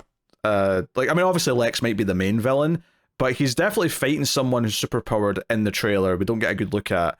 That said, though, people have like freeze framed it and stuff, and you can't tell who it is, but you can tell that the black suit that whoever it is wearing is clearly got the same design patterns as Superman's suit. So the obvious guess is that he's fighting someone like Zod, or someone else that's Kryptonian. I've seen the No, you're wrong. You're wrong. I've seen the wild speculation that it's Ultraman, but go on. What's your guess? No. You're way wrong. Okay. So Superman actually dies when he gets beaten up. You know, that bit at the start of the movie. Okay. And he's in the black suit. The one that like restores him, like Death of Superman style. So who's the Superman that he's fighting then? Just himself. Bizarro. Maybe it's Bizarro. Who knows? Okay. Imagine if it's Bizarro. It could be. I mean, it's not. Again, it seems to be a similar suit to what Superman wears. So. If Superman 3 can have him fight himself, why not this? That is legitimately a great scene in that movie. I'm just going to say. I can't remember which one it is. It's 3. It's 3. It is 3. Yeah. Why can't we do that now? I mean, I'm not saying we can. It's just a bit of a leap, is all I'm saying. Yeah, I'm throwing out wild speculation, but then if it is right, I'll look like a genius. I will say, if they bring in Zod, I will be like, really? We're just doing Zod again? We got Lex and Zod in this movie when that's all they've ever done in the movies? Like, go on, give us some Brainiac, give us some Metallo or something. Give us something new and fun. Yeah. Ultraman, I don't really want, and I don't mean that like, because I know I'm saying I don't, we don't want Zod and Lex because boring, but I want multiverse stuff, please. Oh no, I definitely don't want multiverse stuff. I don't know how you do Ultraman without doing multiverse stuff, so please no. I think I'd be fine with it as long as it's just they've arrived from their Earth, but I don't want No, I don't want them to touch on multiverse stuff at all in this movie. I need a break. I mean, that's fair. I can't argue it. Yeah. I'm not terribly excited with the thought of them doing Zod. I mean, I'm not saying they shouldn't do Zod ever, but like, we have to have Lex because Lex is this constant thing in Superman's world, right? You have to have a Lex, and I think we all understand and accept that. But I hope there's something spicy in there that they've not shown yet, like a cool villain that we're going to be happy's there from the comics that we've not seen in movies yet. I mean, they've probably been in a TV show because there's been multiple Superman TV shows at this point, but I'm not counting those. I want a big budget version of whatever it is. So, hey, if you rule out everything that was a TV show, Smallville probably stole everything at some point. Yeah, they probably did. A horrific version of all of it. Yeah, but it was there allegedly. Yeah, I never watched it, but I did see a picture of the what Doomsday looked like on Superman and Lois. Yeah. I was like, for CW efforts, it was all right, I guess. It was recognizably a Doomsday. Yeah, more so than the Batman v Superman movie. That was a thing. That looked like a Ninja Turtle from the Michael Bay Turtles movie.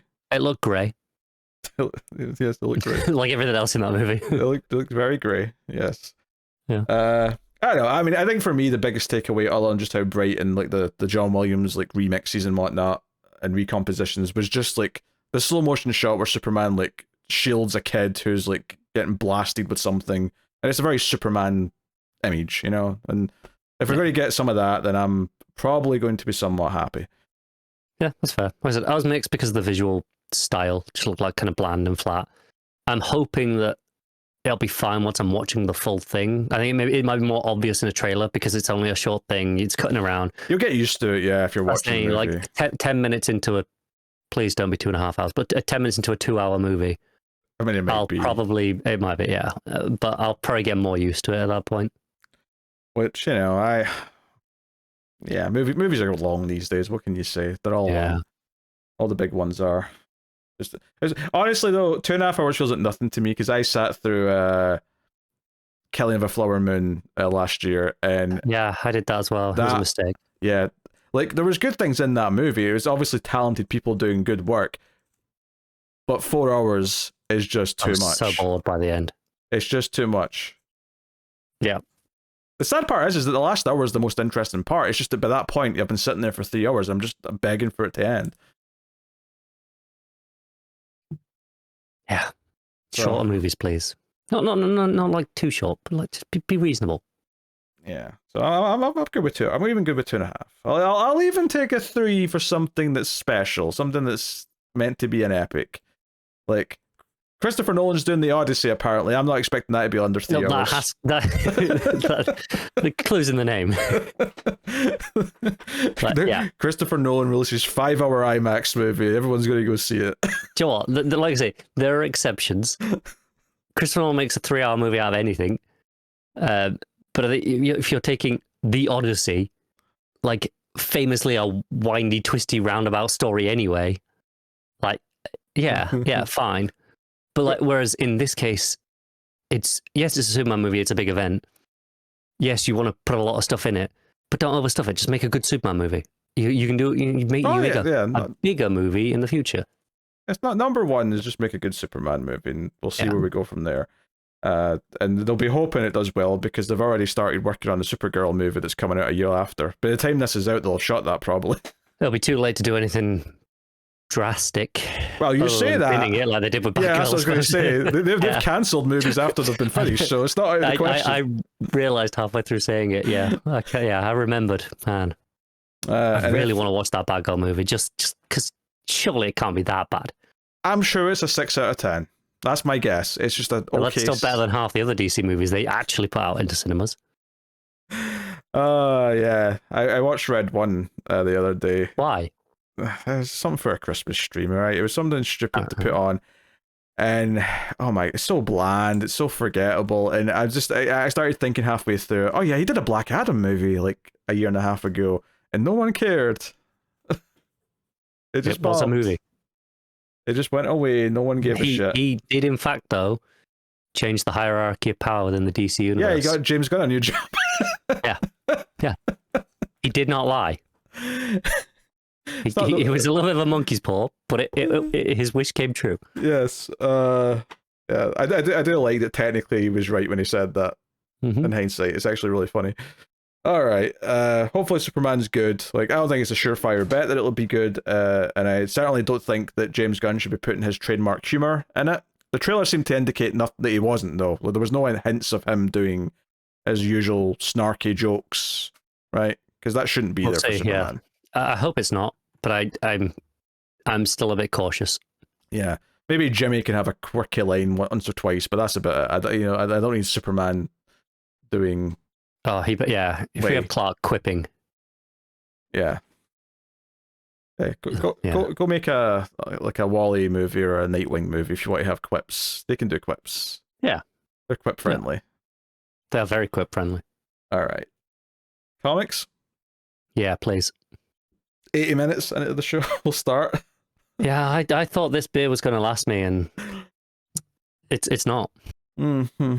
Yeah, okay. All right. Now let's hope that I actually can remember everything that happened in 13 comics. Yeah.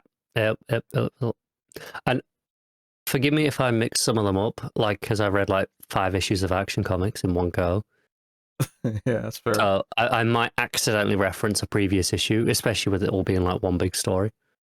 Yeah, that's fair. All right. The New Gods, issue 1, Ram V writing with Jorge Fornes on the art. So, kick it off with the new Ram V issue 1. Obviously, he's been something of a, I don't know, a star on the show for the last couple of years between his Catwoman, Swamp Thing, and Detective Comics runs, all being kind of exceptional. And didn't really know what to expect from this. But basically, all his indie stuff has been fantastic as well. So he hasn't really done much wrong other than his kind of weak Venom run at Marvel. That was like a weird co-written run with Al Ewing. That's weird because Al Ewing's also good. I think it was Al Ewing. They alternated issues, so like one took the odd, one took the even, and they were like doing 2 separate. It was weird. It wasn't great on either part. Okay, fair enough. So this book opens with like a sort of a recap of the creation of the known universe, or something akin to that. Basically talking about the birth of the New Gods and what was the name here? Yeah, so basically they're talking about the big bang of the New Gods being created, and the great being who kind of like realized that her time was done and went to the source wall to kind of reintegrate to it. But this is just kind of like some back context, bit of Metron as well, and all the knowledge coming from the chair and all that. And basically it's building up to this idea of this prophecy of a new god being born in present day, and that's when we sort of go into modern day story, New Genesis, and we get Metron sort of telling this prophecy to the High Father, and that kind of kicks off what the story's going to be. This is all set up, though. If I actually had to summarize what this book's going to be about based on everything else we get, basically, a new god is going to be born on Earth, and this new god will either be the a great hero, the start of everything, or it'll be the end of everything. And High Father seemingly doesn't want to take the chance, so he calls in Orion to assassinate this new baby god. But Orion doesn't really want to kill a child, so he goes to scot-free Mr. Miracle, who's already living on Earth, obviously, with Barda. Ties into continuity because they mention her being in Birds of Prey. They've got their kid as well from that book, which is cool. And he's like, hey, I don't want to do this, so I'm asking you to protect the kid. I'm giving you a week's head start. Don't let me do it. I don't want to. So go protect the kid. And that's what the main plot is going to be for this book. Yeah. It's drawn from a lot of like mythologies, obviously. Obviously, we're saying, new gods. Gods is the key word here, because just the concept of High Father being scared of a prophecy about someone potentially coming to take his place. It's very Kronos and Zeus, right? Like there are a lot of shades of like just various mythologies woven into this. Yeah, I mean, I like the opening, how big it felt. It really felt we were learning about the dawn of the universe for those few pages. And then when it went into sort of the more recognizable stuff, Like, you know, I like the setup and whatnot, and I think Highfather, you know, Light Ray showing up and Highfather being, no, I don't want your help for this one because you're too good. Because it's actually my favorite moment of the issue is probably when Orion goes to see Scott, and when he's trying to convince Scott to do this, there's a moment where he like sort of takes out a little bit of technology that's making his face look like a normal human, and like reverts to what he should look like, what his apocalypse face would be, and he's kind of like, no, I'm the son of Darkseid. That's why Highfather can't refuse orders. It's not in my DNA, basically. You know, this is why Highfather picked me for this job. It's why he didn't pick Light Ray or anyone else. It's because I'm the one who will actually carry it out. But he's also got a conscience and doesn't want to. So it's an intriguing setup for the book. And as this issue is almost entirely set up. I mean, it ends with seemingly this new god being activated. Because the prophecy kind of mentioned like this tragedy that would sort of trigger them into existence, and sure enough, these parents or the dad at least is killed by some militia or whoever it is, and the final page is this kid turning into a god before our very eyes. The last time I remember reading the story about a human on Earth becoming a new god, I want to say that was Dark Crisis. I remember that being a big part of that story. Yeah. There was there was a guy who was like having nightmares in the middle of the night, and he ended up being a new god. Yes. Yeah, that does sound familiar. It's been a while, admittedly, but that's the last time I remember like a human becoming like the next new god. No, I think this is a really solid premise that, like, I was a little worried early on that, is this going to all be so like big and abstract? Even though I like the scale of it, I think once we got to the point where, no, here's the human element, here's the characters we actually care about, which is Orion doesn't want to do the bad thing, but he's going to feel pressured to do it. And Scott Free is our hapless hero who's now tasked with being the one that we can root for to actually protect this new innocent life. So I love that that's what this book is. Sounds fun. If it had been all the big high concept stuff that we got in the first, like, you know, handful of pages, I would have also loved that too, because I was super into it. And I think the big key part that really sells all of those things is the art. Art is absolutely gorgeous throughout. It's phenomenal. Like the early stuff being, you know, that scale, you know, the way it uses negative space, that one page with the prophecy, phenomenal. Yeah. It's like the life stuff later. Yeah, it's like the gears inside Metron's head are kind of like we're getting a close up of like one of the gears, and it's like all the symbols and like the prophecies coming. You know, it almost feels it's so mechanical in the nature of the way it's been presented. Like it doesn't look at anything in the previous pages, and it doesn't look at anything in the pages that come after. Yeah, which I absolutely love for that. And then like, you know, the stuff on like New Genesis and some of the other planets looks super sci-fi. It kind of reminds me of a little bit of the art. Reminds me a little bit of James Stokely's stuff. Kind of like a lot of lines, but it's a little bit scratchy, like really detailed stuff. Like it looks really good.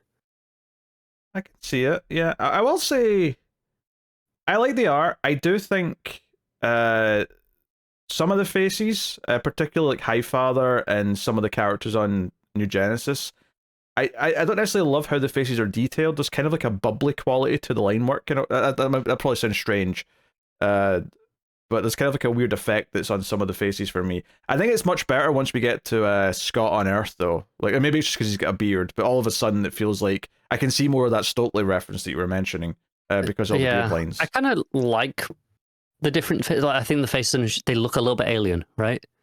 Oh sure. I quite like it as a choice. But yeah, the Stokely stuff, like it's all the, not the faces there so much, but like the backgrounds on the alien worlds, and then, like I say, yeah, the daily life stuff with all the in the, you know, on Earth. I think all that stuff just looks so good. Yeah, I do think Orion's like apocalypse face, once we see that, looks pretty good. So maybe it's whatever choice he's made to try and do like a almost like too smooth and chiseled kind of perfection of New Genesis faces. Just isn't quite sitting with me, but everything else looks good. Yeah, like I said, I think it's a creative choice as opposed to just looking wrong, because they're all quite square faces. They're quite, like I say, they're quite smooth. Like, I think it is just to make them look a little bit different, a little bit off, but quote unquote better than Orion's Darkseid-y face. Yeah, and of course Scott Free doesn't want this job, but I mean, we don't see him decide to take it. We just see Orion walk off and say, you've got 7 days, right? It's basically like, you got to do this. It's who you are. So just get on with it. Yeah. Obviously, we're assuming he's going to take the job because that's the plot of the book. But yeah. I think all this stuff in the back half really humanized the story and made it like, I like when there's big stakes, but I also like when the core part of it is more simple and human. It's it's about one person just being there for someone else, like him just protecting a stranger. It's very, it's almost like if in Terminator, Kyle Reese and the Terminator met up before they started, and he was like, okay, you've got a bit of a head start, and I'm going to kill this Sarah Connor. You have to protect her. Do your best. Yeah.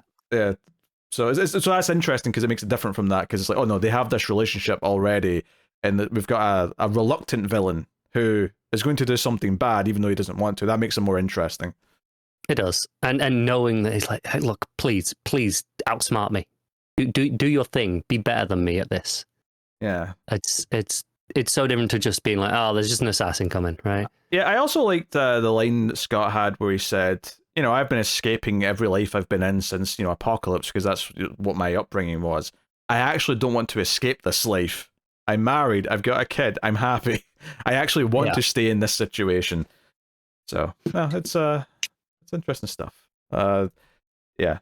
No, it was good. It was a good first issue. Looking forward to seeing what he does with more of it.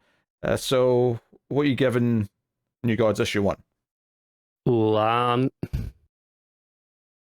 It's either an 8.5 or a 9.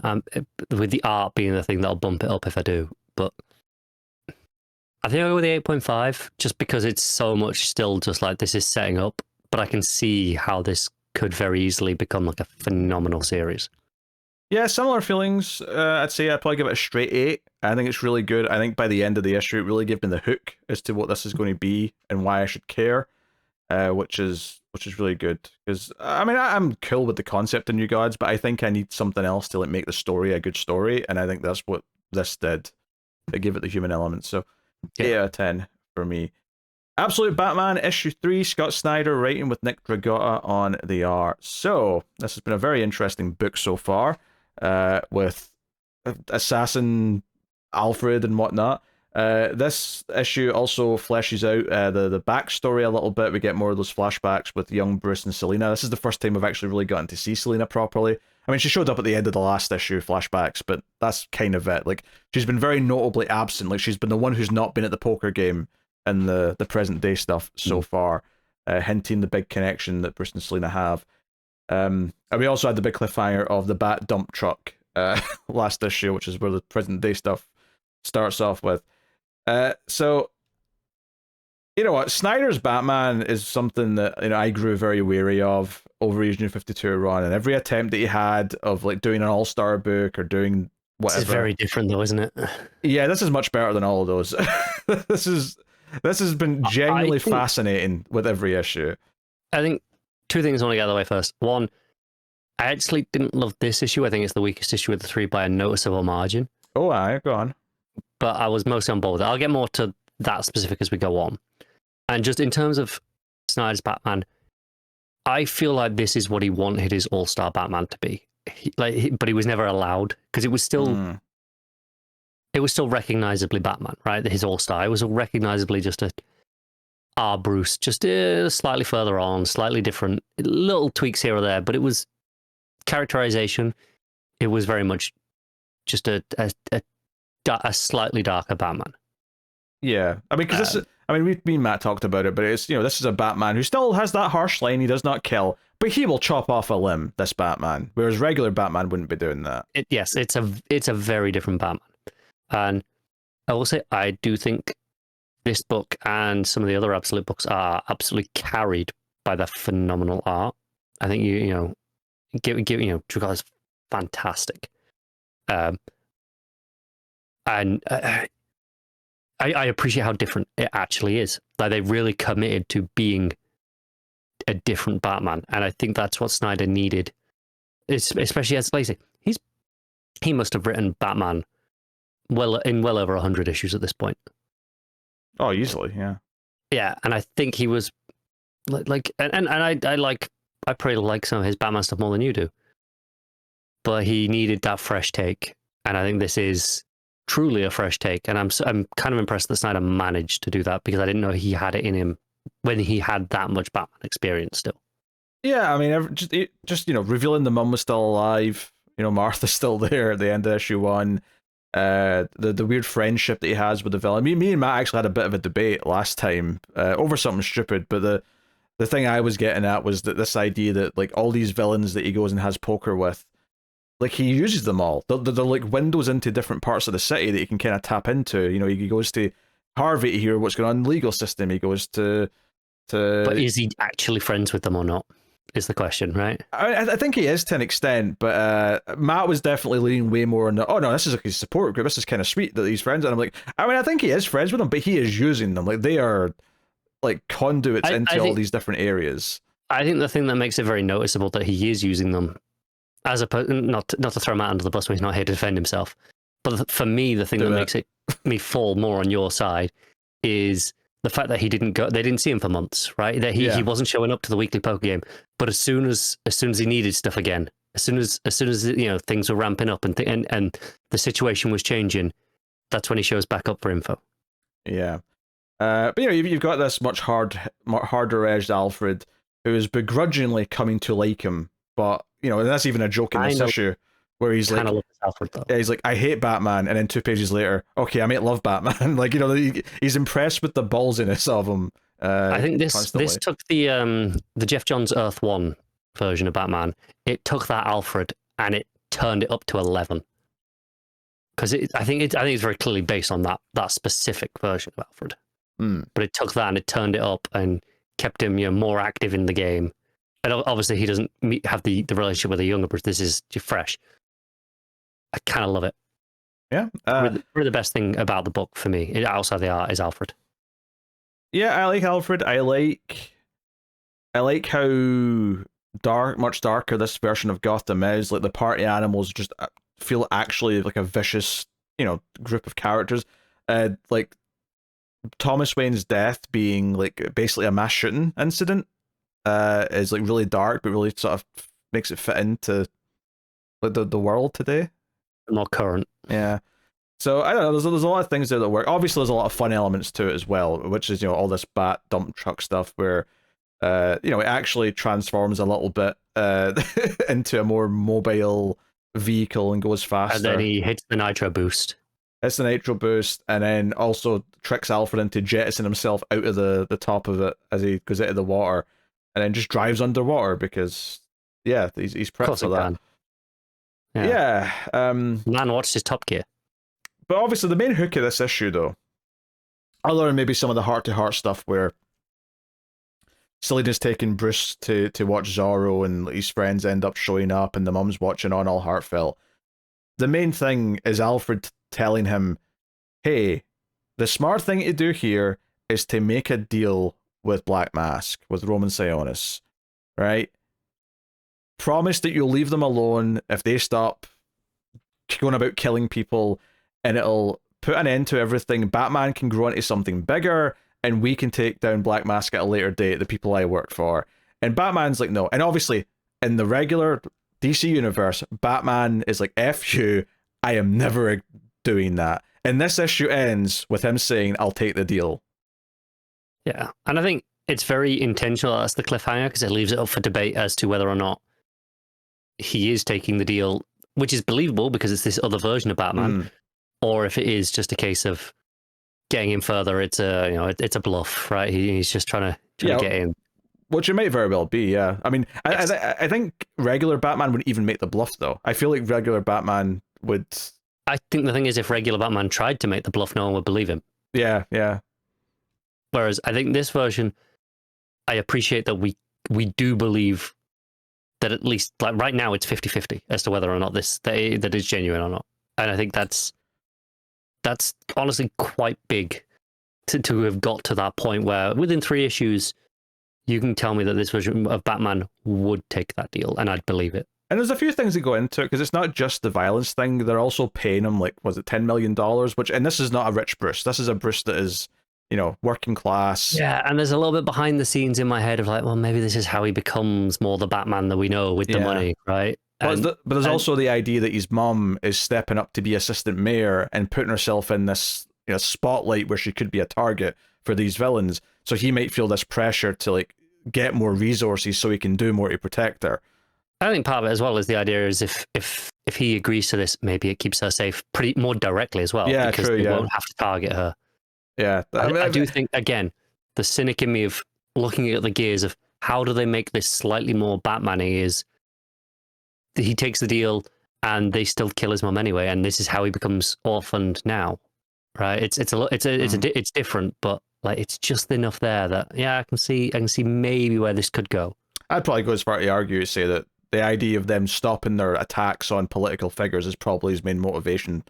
Well, after that conversation with his mum, I think that's the final. That's if he was considering it before then, that was the moment that pushed him over the line. If he has agreed to do it, for I agree. real. And if we take it at face value that he has agreed to it and he is going to go through with this, I think the moment then is if they don't stop their attacks and they kill or injure his mum anyway, that's when he it's kind of like Batman Unleashed, right? I suppose. Yeah, really interesting stuff. The stuff with the kids is mostly sweet, but it's just emphasizing this idea that Selina's the one that he has the most personal connection to. She's the one that really matters to him. And her absence is still felt. Like I love how they're building up to finally seeing her in present day, because it's like, oh, we've still not seen her. She's been notable by her absence, and that's actually quite powerful. So yeah, I think that's really cool. There's obviously some hints at one point. I don't remember what scene it was, but someone talking about JK something companies buying up. It's their plan for, because Arc M is like so there was Arc A, Arc B, Arc C around the world. Arc M is the biggest of these private prisons or whatever it is. This is one of my bigger nitpicks with this issue. I don't like it. This is one where it just feels a bit shoehorned. It's just like, oh, we gotta get it in, but we're gonna be different for the sake of being different. This is the first one where I really feel like you're forcing it a little bit. I don't know how I feel about the whole, it's not Arkham, it's Arc M, right? It just sounds like Arkham. I'm a little bit mixed on that. I am still intrigued, though, by this non-laughing businessman version of the Joker. Like, when they revealed him in issue 1, I was like, oh, that's genuinely interesting. I want to see what they do with that. Yes, I'm not necessarily against that. I'm not pro that either. Yeah, I'm kind of I'm waiting to be sold. Because I wonder, does he become, in the way that Batman may become a more recognizable Batman over time, will Joker become a more recognizable Joker? Or is the idea here is that because Batman's working class, his Joker in this world is more of a Lex Luthor in terms that he's this villain with money who's working from the shadows, because that's the opposition to this Batman. Yeah, I can see that. Yeah, there's some curious ideas. But the ending did have a lot of weight, so I get the concerns with the Arkham stuff, but I did still really like a lot of what this issue did to like develop and further differentiate it and go, oh no, he's making actively different decisions, which at least for the time being, there could be a time where it's just going to get predictable, where it's always just the opposite of what we expect Batman to do will be done. But so far it's been played with quite smart, where a case is made, he reacts how we expect him to react, but he ultimately gives in and does the other thing. Yeah. So intriguing so far. There's a fine line of if they do it every time just to be different, or yeah. At least here you can trace it back to a motivation, though, which is that his mum is still alive, and therefore she is someone, because he can still lose her, he's willing to do things that he wouldn't in the regular DC universe because he's not lost her yet. Because he can hold on to her by breaking his code, by doing something. Especially when doing this directly protects her. Yes. So that is an interesting thing to explore, and it feels like they're exploring something that's a natural knock-on question from still having her around. She's not, like, to the credit of the book, she's not just around to say she's around. It's having an effect on the decisions he's making, and that's proper writing. So, very good. All right, what are you rating Absolute Batman? So, with the caveat that obviously there's all those positives, I hated the Arkham thing. Just while I liked the flashbacks for Selina, I thought it kind of killed the pacing of the issue a little bit, the way it was interspersed. Sure. I'm not sure it was, none of it was bad, but I always felt like I was just like, come on, I want to get back to the main thing. And that did bring it down a bit for me. So I'm probably going to go with a 7 which I'm knocking it down from like a 7.5 or an 8. Yeah, I mean, I think for me, it's still probably an 8. I still was really into a lot what they're doing. I enjoyed the flashbacks. I kind of agree that at least the naming of the Arkham thing's a bit cute and like, okay, whatever. But I mean, maybe they'll do something interesting. The idea that Joker's behind the building of Arkham is at least, I don't know, I could see them doing something with that. I feel like, because like it's not an asylum, right, in this place, like, but you could have still called it Arkham. They could have still been like, you know, the Arkham family could have been involved, and that's where you got the name. Like there are ways that you could have done a version of Arkham here that wouldn't have felt as forced, I don't think, for me. Yeah, at the very least, though, potentially in the future, I might at least respect, like, thematically, it being an arc and what that represents in fiction usually, and, like, you know, what Joker's motivations are. There could be some, at least, thematic reasons for it beyond just... That is to be seen, yeah. Yeah, so... Alright, Action Comics 1080. Mark Waid writing with Clayton Henry on the art. So, this story has been all over the goddamn place throughout this 12 issues. This is the 11th of the 12, by the way. If it's gone on a bit long, if I'm being perfectly honest. The weird thing for me is that I feel like it's just turned directions a little bit too quickly, because last issue was the one that me and Matt were a little bit more down on. Not that everything before then had been perfect, but it felt like they rushed through, like, taking out the Kryptonian villains a bit too easily. It felt like it just, you know, or, well, that's this issue, but I mean, the last issue, it felt like we went from, like, what the previous problem was to the new problem super quickly, and it felt rushed.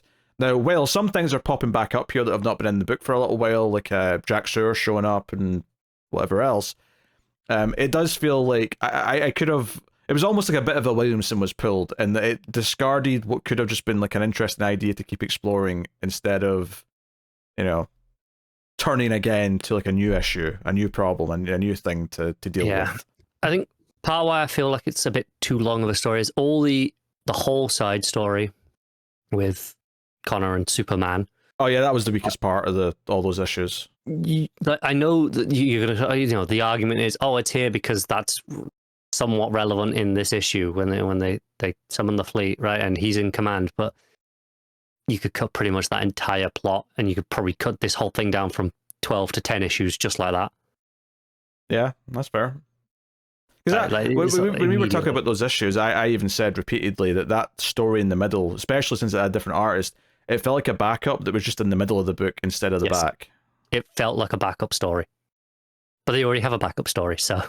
A good backup story at that. Yeah, I actually think the backup story has probably been stronger than the main story for I actually agree. And it's not that I've disliked it, because I think the main story's been mostly good, and not great, but mostly enjoyable and doing some interesting things here or there. Yeah, I think good might have been a strong word, but it's been mostly fine.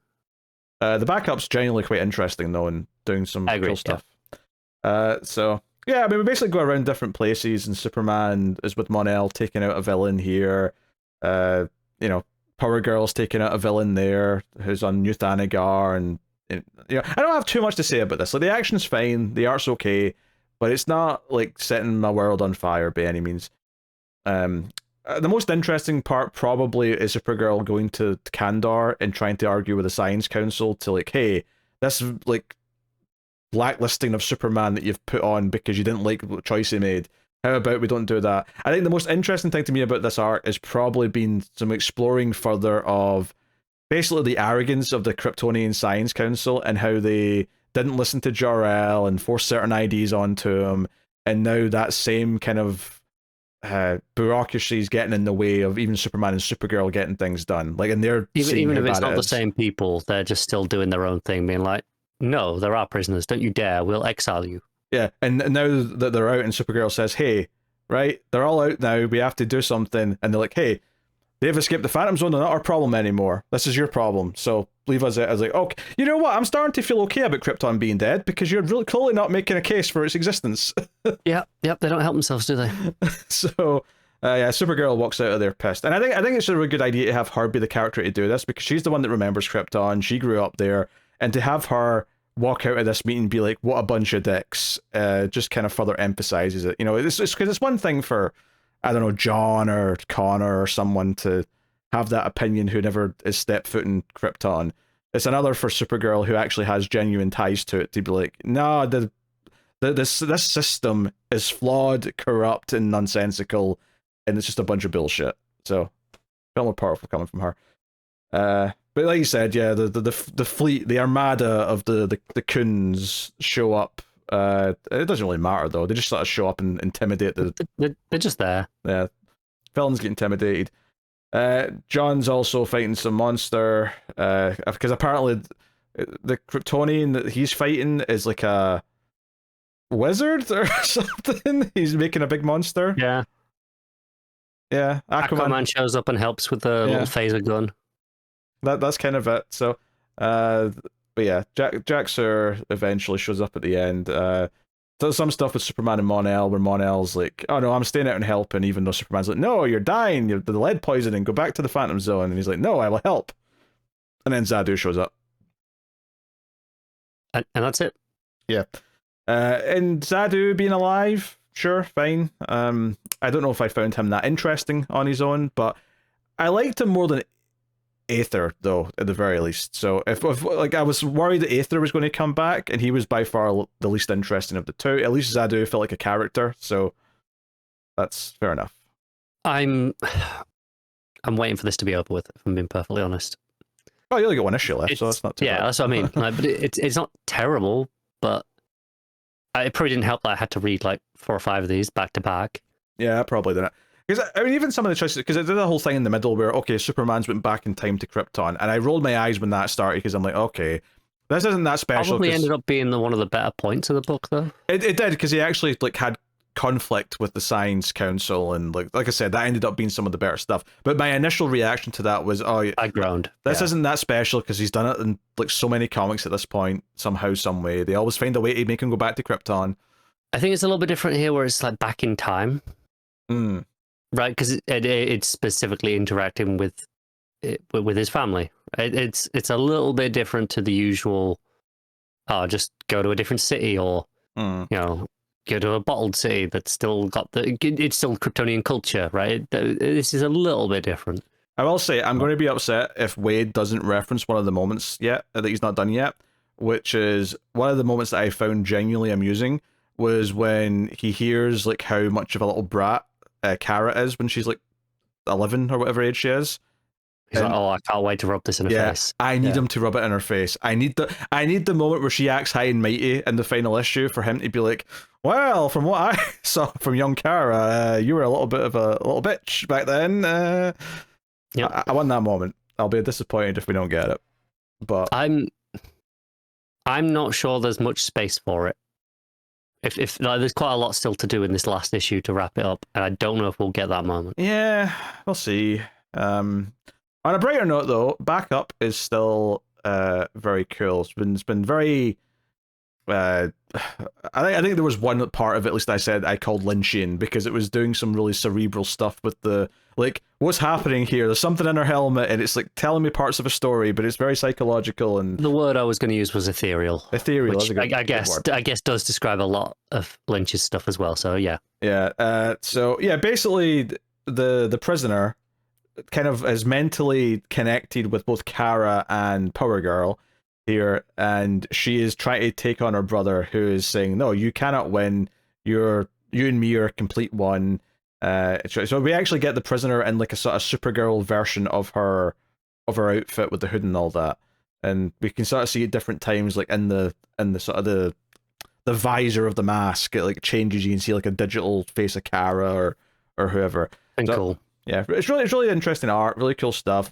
And Supergirl's trying to speak to her and give her a pep talk and say, no, you can't fight this. You are your own person, whatever. But ultimately it comes into this idea at the end, no, I am him. And Supergirl and Karen get bumped out of the body.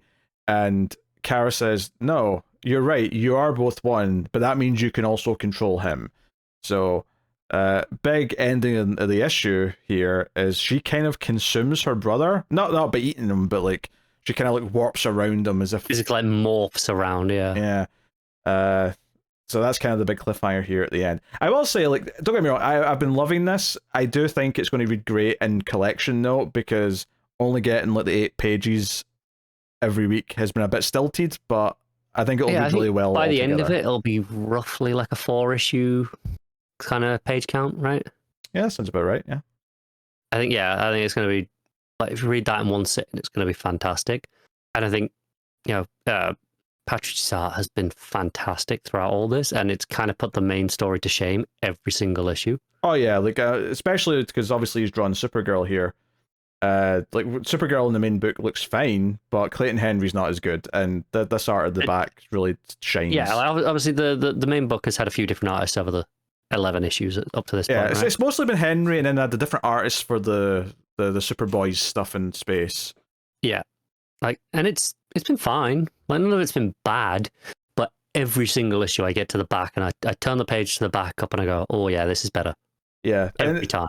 The actual mystery of who the prisoner was and like what she'd done was genuinely quite captivating for the middle chunk of it as well. So yeah, it's been good stuff. So I'm curious to see how it wraps up here, and yeah, just excited. I wonder if it'll lead to anything else, if it'll just be a completely, final story. That's it. But either way, it'd be cool. So, what are you giving Action Comics? If it was just the main story, it'd be a 5. I think because the backup story, I have to bump it up a little bit. So I'll probably give it a 6 because of that. I think, again, similar thinking, I'll just maybe a touch higher in general, in the sense that I'd probably have given the main story a 6. Maybe a 6.5, but I do really like the backup. So I'll go 7 overall. And be a bit more positive, but not by a great extent. So, cool. Wonder Woman issue 16, legacy number 816, Tom King writing with Bruno Redondo randomly on art, which... Oh, hey, he's fished for Nightwing now, I guess. yeah, he's got other things to do, though. But regardless, though, this is a very interesting issue of Wonder Woman, because... If you say so. As in the last couple issues, it's kind of like there's sort of an interlude of Diana and the newborn Lizzie, like, on their own, right, with the Sovereign narrating. But the actual main story of this issue is not Diana, just like the last time it was the Wonder Girls, like, ruining the finances of the Sovereign. This issue is a Detective Chimp issue. And it's Detective Chimp straight up doing Columbo. He is Columbo. He is investigating the murder of Steve Rogers. He's coming to the Sovereign's house, and the scenes legitimately play out like episodes of Columbo, where he pretends to not think that the guy's guilty, but like just like casually says little things like, the famous Columbo line, oh, just one more thing, it's not important, but then says something that catches the bad guy out in a lie. It's that, and it's delightful. I love reading this issue because it's basically the Sovereign getting more and more pissed off every time Chimp shows to get in his way, ask him questions about, Steve Rogers, like, if he was there to buy like an heirloom for you, then, he didn't have any money on him. So the bad guy's like, well, if he was robbed when he was murdered, then that's where the money would go. But then Chimp shows up again. Oh, just one more little detail to clear up. Oh, like, you say he would have had money on him, and you said you saw the money yourself, but, we can't find any records of him taking money out the bank or any friends giving him the money to come and buy an heirloom from your collection. So that's strange. And then he goes, okay, well, that's because I bought something from him recently, so he had money in cash from me, so he probably just brought that same money back. And he just keeps, like, but he's getting more and more frustrated at Chimp. And Chimp's just acting aloof, acting like he's very apologetic. I'm sorry to bother you, but he's clearly just luring them into the trap. It's Columbo, right? It is, and to be honest, I never really thought about this, and maybe it's because the tan raincoat is kind of like a classic detective thing anyway, but it's what Columbo wears. So I'm just kind of noticing that even Chimp's jacket, which he always wears, is very Columbo-esque anyway. But this was just a delightful time looking at all this, and there's some backstories, or not backstories, but like when he lies about Steve having his uniform there, he has to like pay Cersei to try and swipe the real uniform because Chimp would notice if it's a fake, and it's a whole thing, but he catches her doing it. It's all just a delightful romp of pissing off the villain that, if you've been reading and enjoying the series, you really hate this guy. So it's really fun having all of this play out and see him get more and more irate. And then by the end of the issue, Clark Kent shows up at the door to interview him, to talk about the fact that he's the secret king of America, right? Something that's supposed to be secret. The Sovereign's been all about his secrecy, but this detective chimp investigation has led to this Clark Kent interview, and by the end of the issue, there is reports of who the Sovereign is, and this secret family that's been taking control of the country for all these years. The idea that the lasso of lies was used to make the founding fathers of America think they were starting a democracy, but they weren't. They were working for the Sovereign, and that's what. And the backup even goes into this, because the backup, it's like a YouTube video from Jimmy Olsen, basically just covering that side of it and talking about the Daily Planet breaking this story about all this stuff, and kind of just sort of fills in some blanks about it. Also good fun. Obviously very different from the main book. It's kind of just a running gag of Jimmy saying that he's personal friends with Clark Kent. Oh, he's personal friends with Lois Lane, the editor-in-chief at Daily Planet, and all the rest of it. And Steve Lombard makes a cameo at the end. So I don't have too much to say about the backup, other than it's just a fun way to kind of establish a few extra little things before whatever. So we learned something new about the Sovereign in this backup as well, that he actually was told by his father that he wouldn't be getting the reins to the kingdom, that his sister would be the first woman in the family to be passed down the honor of being in charge, and he didn't take that well, and then his sister went missing. His dad was killed, and then his sister had to go into hiding or whatever. So yeah, so all very nasty, all very whatever. So honestly, my big takeaway from this is just how much fun it was, and it kind of, the art is very solid. Redondo is a great artist. It doesn't feel too out of place with what Saint-Pierre's style usually is. I can tell it's Redondo looking at it for sure. It looks a lot like Nightwing looked, for example. But because it is this kind of detective chimp story, it does feel like it's a part of the run, but it's a focused enough thing that it doesn't feel out of place, that we have a slightly different artist. But the art is very good. The big thing really is the expressions, because you've got the expressions on Chimp, who is clearly enjoying pissing this guy off, but pretending to be nice the whole time. And all of that's in the art. And then the other side of it is you have the old man, the Sovereign, just looking more and more cranky. The wrinkles on his face, his mouth scrunching up. At one point, the coloring makes him look bright red because he's just pissed off at everything. Really, really good stuff. Really fun Columbo issue of Wonder Woman. I did not expect to say that's what this issue was going to be when I sat down to read it, but that's what it is. So, yeah, there you go. Sovereign get cut out.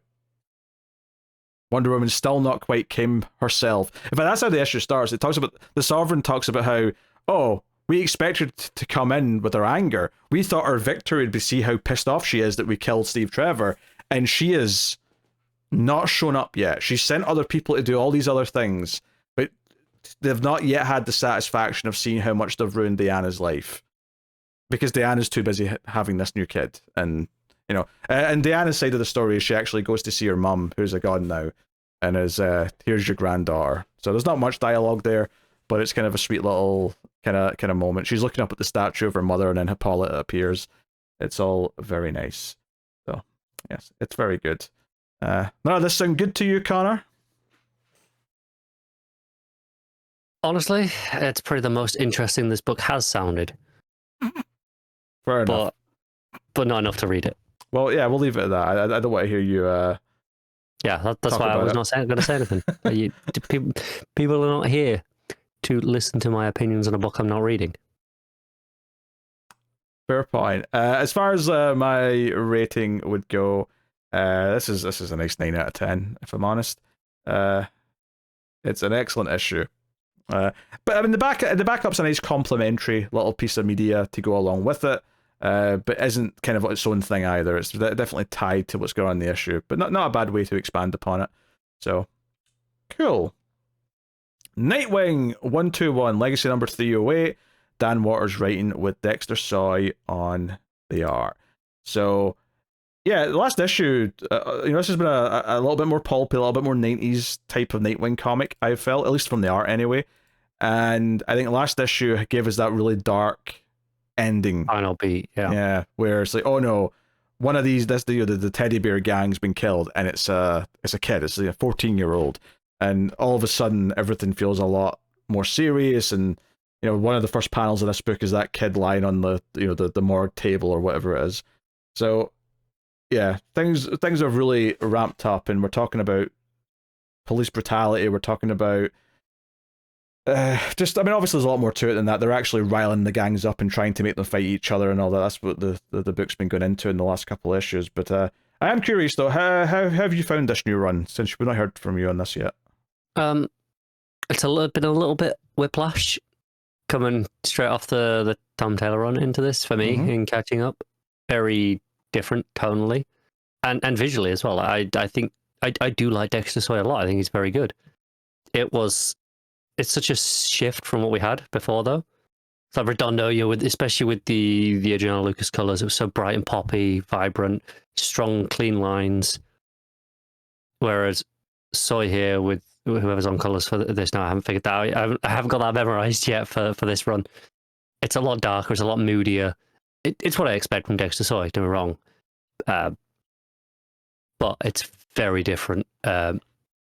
Yeah, I kind of like that. That sets the tone, right? Yeah. I don't get me wrong. I kind of like it feeling so different immediately, because it's like, oh, it's a new run. But I also appreciate, though, a lot, actually, that the continuity's been preserved here. Like, he's still dating and living with Babs. The dog's still there. Like, it's like, no, the world that Taylor set up, Dexter Soy, or not Dexter Soy, Dan Waters, is still preserving. Yeah. And he's like, no, this is the world we're continuing on. He's doing his own thing in it, but it's that world that he's living in.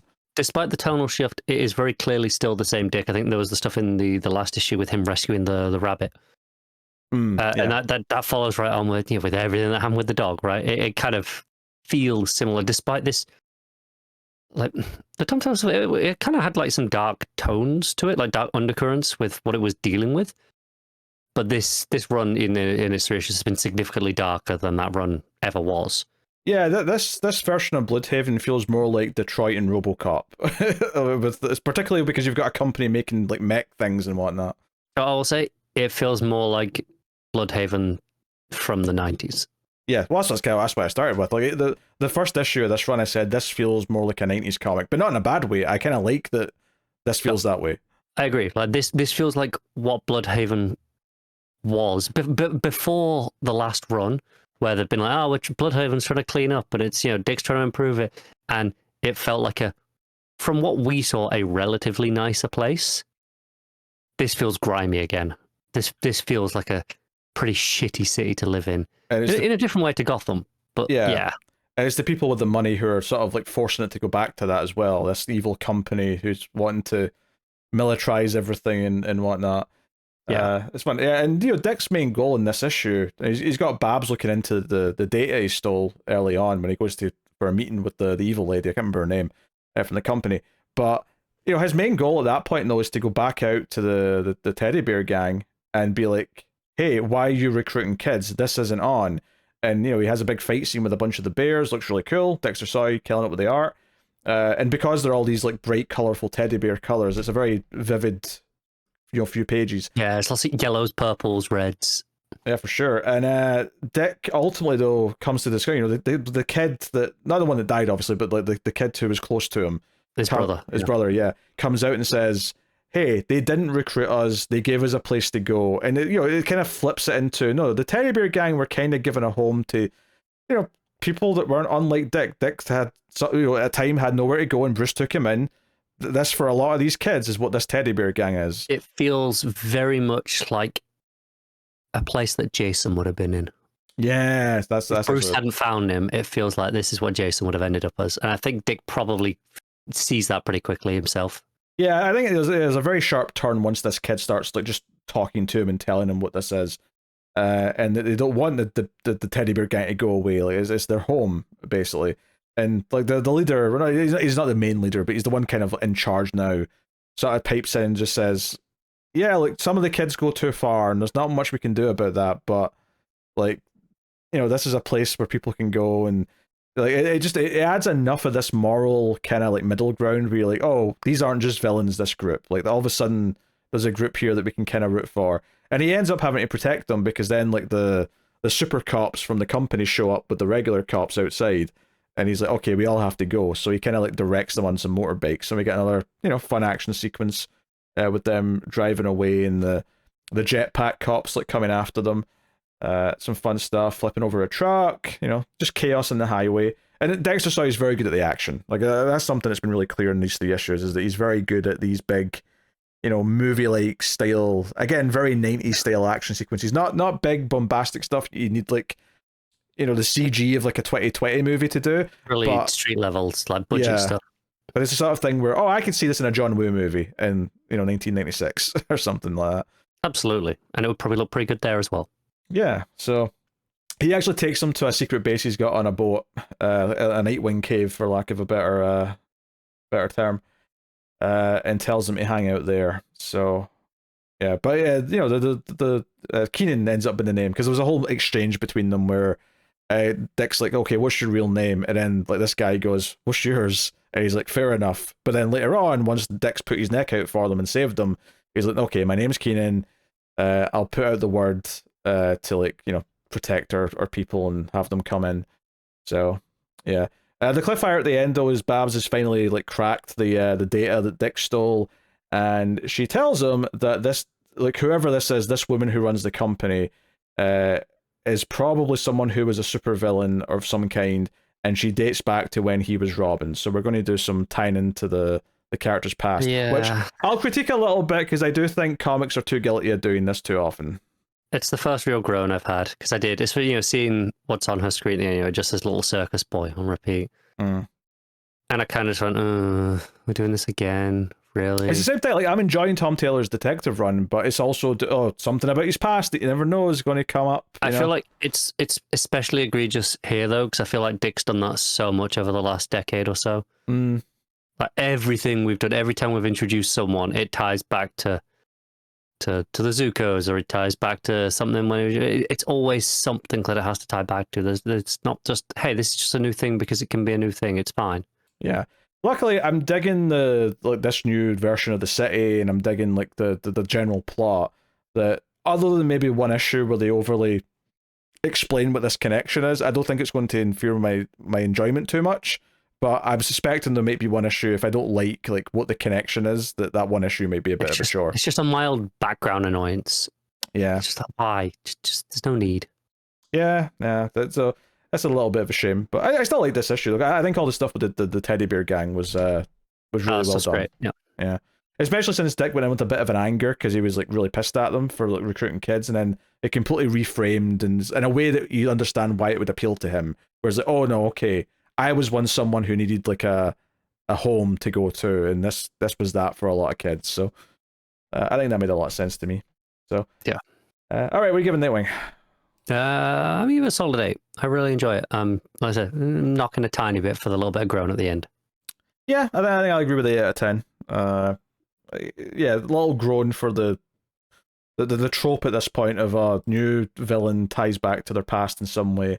Which is at this point that is so toxic to me that I don't know if there's a way to do it where I won't at least be a little bit like like, Yeah, I think like obviously some examples end up better than others, and it can be written to justify, not even justify, but if it's well written enough, you kind of get over it eventually. Yeah. But the reveal always happens at the end of an issue like this. It's always the cliffhanger, and every time at this point, I don't think there's a way to do that moment without me just groaning. Yeah. Yeah, they're not all as bad as Ghostmaker, but the that's just the thing. All right, Batman Superman World's Finest issue 34, Mark Waid writing with Fran Galan on the art, or maybe Galan, I'm not sure how to pronounce that. Probably Galan. Well, it's got an accent in one of these though, which is why I doubted myself. But regardless, this is a very fluffy book, right? And it's just kind of like, it's been kind of so-so recently. I think the last couple of issues I've just been kind of like, they're fine, but I'm not really feeling much from them. They kind of devolve into a lot of characters just fighting sometimes. I was intrigued into this though, just for the promise of it's Batgirl and Jimmy Olsen are going to be the the leads, and I'm like, oh, that's an interesting pairing, and A little bit different, yeah. Batgirl's not really been around in this World's Finest book as of yet that much. So yeah, I will say I'm not in love with they are, particularly the faces here. Like that very first page. Yeah, that first page with Superman especially, I just think he looks weird. I think actually, like, this might sound particularly weird. I think he's extra bad at drawing Superman. Superman, and I think his Batman often looks a bit wonky. I think his Batgirl and his Jimmy most look fine. Like, it's very odd. Well, I think what's strange about it is that, yeah, I mean, Batgirl's got a little bit of that big eye syndrome, that first page with her and the dog, but yeah, like, I feel like the more masked the characters are, the better he is at drawing them, which is weird. Yeah, but there's an exception on Jimmy that I think there is no point that Jimmy's face looks bad. Okay. Not in the way that Superman's does at the start, maybe or later on for that matter. Maybe he's good at drawing young faces, like youthful faces. Maybe it's the middle-aged ones that he's struggling with. But anyway, so the plot of this is that Batman, Superman, and Robin beat this villain like a year ago. Galtar was the name. A year later, they've been missing for a week, and Batgirl with what's his face, Ace, the Bat Hound. Like they're taking out some villains, and Ace notices stuff that we can see in the art, but Batgirl's like, "What are you looking at, boy? I don't see it." I appreciate the art here that makes it pretty distinct, like what we're looking at, what we're seeing that's different that Batgirl's not seeing. So we know there is something there, and we can see what it is to an extent. Yeah, it's like big pillars are coming down and like hitting the street, but it's invisible to everyone except the dogs apparently, and as we later find out, people in Arkham. And I think all the other animals, by the sounds of it, it's but like none of the others, react the way dogs do. Yeah, and Krypto's with Jimmy, and Krypto basically heavily suggests to Jimmy that he drink the Elastiboy potion that he's got sitting on his shelf. Sure. So he's got stretchy powers for the rest of the issue. And Krypto flies him to Gotham. They quickly meet up with Batgirl and Ace, and it's like time to go and figure out what's going on. They go to Arkham, and people in Arkham have tied up the guards, and they can see this stuff that's happening to the city, but no one else can. They're confused why no one's seeing it. Yeah, so and the villain's getting ready to do stuff, but basically our characters, find the villain and fight the people around him. Jimmy, there's like a really creepy bit actually where Jimmy like stretches his eyeball like through a hole in like a grate, and the big monolith thing that the villain was sitting on. And I thought that was disturbing looking. I get that he's got stretchy powers, but something about just the eyeball stretching out was really weird to me. Yeah, I appreciate that though. There's a few times in this issue though that Jimmy with the powers and with the purple kept looking at him and thinking Metamorpho for some reason. Yeah. I don't know why, but it kept like there was like 3 times in this issue they just like popped into my head. Well, yeah, the outfit is very Metamorpho. It's not got that split color, but it's very similar. I think it's a couple of pages before, after the eyeball. It's 2 pages after the big page where the 2/3 of it is like Superman, Batman, and Robin coming back. There's a page of Jimmy like wrapped around the villain. It just looks like such a Metamorpho panel. It is. It's very Metamorpho. Yeah. Yeah. Even though I feel like they're going for more elongated man in the color scheme, but it's very similar to Metamorpho's color scheme. Yeah. So yeah. They open like this monolith, this Lovecraftian monolith, and it lets the world's finest out. And again, I would agree that Superman's face is the worst of the 3. It just looks wrong. Yeah, it's very strange. Do you know what the thing is? It looks like it looks like when Jeff Lemire draws faces of normal people. Yes. But that's fine when everyone looks like that in a Jeff Lemire comic. It's really stylized. And like everyone looks a little bit square, a little bit wonky. Like, because everyone's like that, it's just the vibe. But someone just sticks out weird. I think what makes it weirder on this page in particular is his eyes. Because Batman and Robin have the eyes, they're whited out with the masks. Whereas Superman has his normal, and it makes him look weirder than the other two. I think that's what it is anyway. Yeah. So yeah, it's a pretty fluffy story. There's not really much to it. It ends on a joke where, Barbara says something about there being a superpowered dog, and Jimmy, as he's been flown off by Crypto, says you should see the cat, and Babs just sort of does like a sort of double take and says there's a cat, and then that's the cliffhanger, or the cliffhanger, but the ending.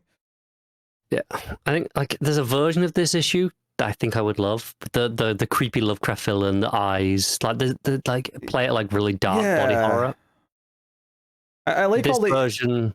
I like all the elements that potentially is in here, but I just don't think it's actually that he's put it together in a way that's actually compelling. Yeah, this book, like, I've been really hit or miss with this book for a long time now, where I find like it has like a good arc, and then it'll be like it's just fine for a while, and then it'll really solid arc again, and it's just fine for a while. Like never to the point where you're going to drop it, because there's always like just before you get to that point, a good arc comes along. Although maybe there'll be less of that now without Dan Mora. Yeah, I think this could have benefited from being like maybe 3 issues rather than 1 issue. This story, just time to like build up the suspense of what the villain was and the Lovecraftian side. Bit of time to actually have Batgirl and Jimmy maybe bond a little bit and their team up.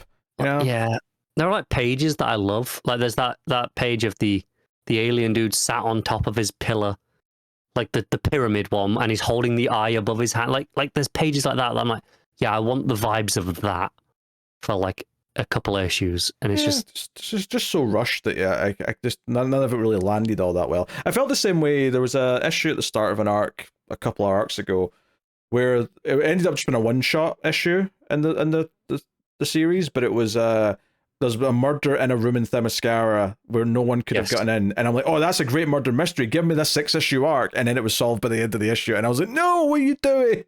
That was such a good concept, and you flushed it down the toilet. Yeah, I'm worried because like obviously this is just a one-shot issue. It's just this next Aquaman, and I'm like, it feels like it could be a one-shot issue with Aquaman. It probably will be. It's an easy enough read. I mean, I think I had doubts this week just because I had 13 goddamn books, so it was like, oh, this is the tacked on one. But at the same time, it is very easy to read this usually. So yeah, you know. Anyway, what are you giving World's Finest? I think this is going to sound harsher than I mean it to, but probably a 4. Oh, that is harsher. it sounds harsher than I mean it to, and I mean with the caveat that 5 is just average. It's okay. It's fine. I think this is a little bit less than that. I think the story's fine, but there are elements that I want to be fleshed out. I want it to be do more with. I want it done in a different way. The art is mostly fine, but at points is actively bad. I've accidentally just looked at Superman on the very last page, and he has, if you look at the very last page, the first panel, Superman's face, it's got like no detail, and he's just super goofy, and I hate it. And that's just probably knocked half a point off, just seeing that right before I did my rating. Like things like that. Like, really? Actually, yeah. Funny you say this, given everything we said earlier about Jimmy, but it looks a bit like Metamorpho in that panel. Yeah. With hair. Like I said, yeah, it is that. But yeah, so I think I can't justify giving it more than a 4, even though it's not. It's not a terrible read at the same time. Yeah, I mean, I think that's a bit hard. I would. So you say 5 is mid and therefore it's fine. I wouldn't say mid is fine. I would say mid is mid, so it's mediocre. I would say 6 is decent. I guess fine's. Actually, if anything, I'd say fine's closer to a 6. Like, it's really decent. Fine, so it's 6. Mediocre is 5, and I think this is below mediocre. Yeah. I think the art drags it down too much for me. So I'm going to say. I feel like it was a 6, but really focusing on some of those panels where the art's really bad, I think it's probably knocking it down to a 5.5. But like, I'm not raving at it. I don't think it's a bad issue. It's just not a good issue. Yeah. All right. Batman and Robin, Year 1, Issue 3. Mark Waid writing with Chris Samnee on the art. So here's the great Mark Waid book for the week. And so much Waid. It's a lot of Waid, but I remember this being when the first issue of this came out. I remember there being like a really weak issue of World's Finest, and me and Matt were like, no, was it World's? I don't know. Whatever Mark Waid did that week, we ripped into it and said it was really bad. I think it might have been an Absolute Power book. Now I'm thinking about it. And then Batman and Robin. And I hated Absolute Power, by the way, by the end of it. By the end of it, sure. But then we read issue 1, or we talked about issue 1 of Year 1, Batman and Robin, and was like, this was phenomenal though. What the hell? This is so much better than everything else he's writing right now. What's happening? I'm so confused because how much of this is Waid and how much of it is Samnee? Like, I don't know. Like the writing, like if I'm trying to separate it, I think the writing in this is objectively better than every other Waid book this week by a country mile. Oh, easily. But then it's elevated. Like this is also the best artist he's paired with. Oh, for sure. Yeah. This is wonderful. Issue 1 was great. I love how they're really doing the. Like, Batman is getting as much to learn about working with a teammate as Robin does, and he's making mistakes, and that's fascinating to throw those little moments in there. I love the playing with the criminal bad guys, this new villain that he's setting up that's trying to take out all the other gangs, cool. I love the reveal in issue 2 that Clayface was involved. I thought that was a really cool little moment. So all that stuff's working for me. I think this issue, takes all that stuff and advances it. We have... Basically, the main bad guy is using Clayface to make all the gangs think that they're all attacking each other and like betraying each other, and that's what the first few pages are really setting up. Is that he's looking like a Falcone as he attacks a Maroni van and so on and so on. And Bruce is very confused. Like, why do these people not make any attempt to cover themselves up? Yeah, and even like when they sneak in, when Batman and Robin sneak in to listen to, I think it's the Falcones or kidnap someone to say, hey, we know that couldn't have been him that did that because he was with me in a different city that day, so we know it's bullshit. And they're all claiming innocence, and they are all innocent because none of them did this. So I think that's a really fun plot. The first half of this book is like basically just going through a lot of those scenes of like Clayface doing these crimes and how he's betraying different people, and the art is really gorgeous and just has a really nice kind of very noir pulpy feel to it. Samnee doing Samnee things. It just looks great. Yeah, so and Alfred's getting pissed because Bruce keeps talking about the case, and Alfred's trying to talk about Dick because he's in his room, he's lounging about, he's been a bit of... He's been a teenage boy, basically. I think he's technically a bit young for that, but yeah. Hey, having your parents both murdered in front of you makes you grow up faster. Ages you prematurely, yeah. Actually, this whole scene made me chuckle a little bit. Like Bruce down here, like being like, this, no makeup, no sex. Why? All I could think when I'm reading this is Daniel Craig and Knives Out. I'm like, makes no sense. Compels me though. That just sums up this entire scene for me. Yeah, well, and it works as well because this is presumably the first time that he's ever encountered Clayface, so he's not jumping to shapeshifter like immediately. In a way that an older Batman might. I did like the idea though that Alfred's like, hey, you're expecting him to be like you, but he's not like you. You were born 25 years old. You were so like self-disciplined in this really obsessive way immediately after your parents died. He isn't that though. He's still a kid. He's still acting like a kid. He needs routine. He needs discipline. He needs all these things. So, and hello, Connor's cat. Sorry, I have a cat crying at me for attention because he's very needy right now. Yes, the cat's been through some serious shit. This is a cat that's back from Vietnam. Some double surgery, and he's not impressed. He's got some hip problems. Yeah. So yeah, Batman and Robin go to investigate. I think it's the Falcone. It doesn't really matter all that much actually which gang it is, I don't think. But like they're interrogating someone, demanding to know who's making all the gangs look like they're doing this, and it turns out they're interrogating Two-Face, and they think he's got something to do with it. And he does seem to know who it is. He like has an idea of who the main bad guy is. Grimraldi is the name, which I'd obviously forgotten until I read it because it's a new character. But he does at one point say, oh, I'm the one that cleared path so that Tony Zuko could kill those circus people, which sets off Robin, where Robin's ready to jump down. And Batman, straight in. Yeah, Batman's like, no, what are you doing? Like, he's just bluffing. He's just trying to give them something. It's not actually true. But yeah, of course, this ends up being a big moment where Two-Face gets away and like turns some valves, which dumps the water out the side of the boat, so it all starts tipping over. It's a whole thing. So our big cliffhanger is them trying to stay on the boat as it's capsizing, and the big final moment is a big cargo container hitting Batman, like basically right in the face into the water. So it's kind of this like, Batman's in trouble, Robin's left on his own.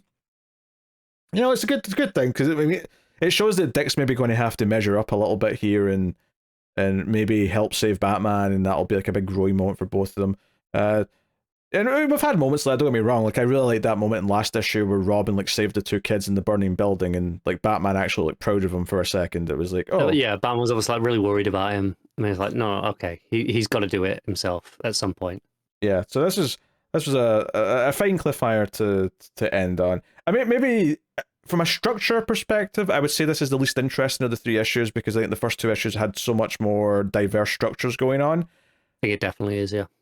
But I have no complaints about the actual content of any of the story here, though. I think it's all solid stuff. I think it is, when it gets to ratings, it'll probably be slightly lower than I would have given previous issues because it is in every way a middle issue of a series. Like, you can tell sometimes when you're in the middle of the story, and that's fine. Like in long term, when this is collected, this will never be a problem. And it's not really a problem now. It's still a very good issue. But it doesn't have quite the hook at the start. It doesn't have the explosiveness of what I'll expect from the end. But yeah, like it's still very good, and I think a large part of that is Samnee's art. It just does fantastic stuff. And who's on colors for this? Because Mateus Lopez deserves an absolute shout out for just really bringing the vibes, like the flat colors, really giving that like noir feeling to it. A lot of that comes with the colors on top of Samnee's really thick, bold pencils. Yeah, it's got that thing where it's really flat colors in the backgrounds, especially, so you really notice how distinctly different they are when we're in different locations. Even just such a jarring contrast between the warm and the cool colors. Yeah, because you're in the steam room and everything's warm, yellow and orange, and then as soon as they go outside, everything's just these flat blues and blacks, and it's just this. It sticks out a lot more. Obviously, there's always color schemes depending on the location of a scene in a comic. There should be anyway, but it's way more noticeable when it's very flat because it's just these big blocks of color as opposed to the more typical. But it adds a lot to the tone of what the book's going for here. Oh, for sure, yeah. No, next level stuff. It's again, Matt keeps threatening to not want to read more Batman, and they keep giving him exceptional Batman books, so he has to. Can't be helped.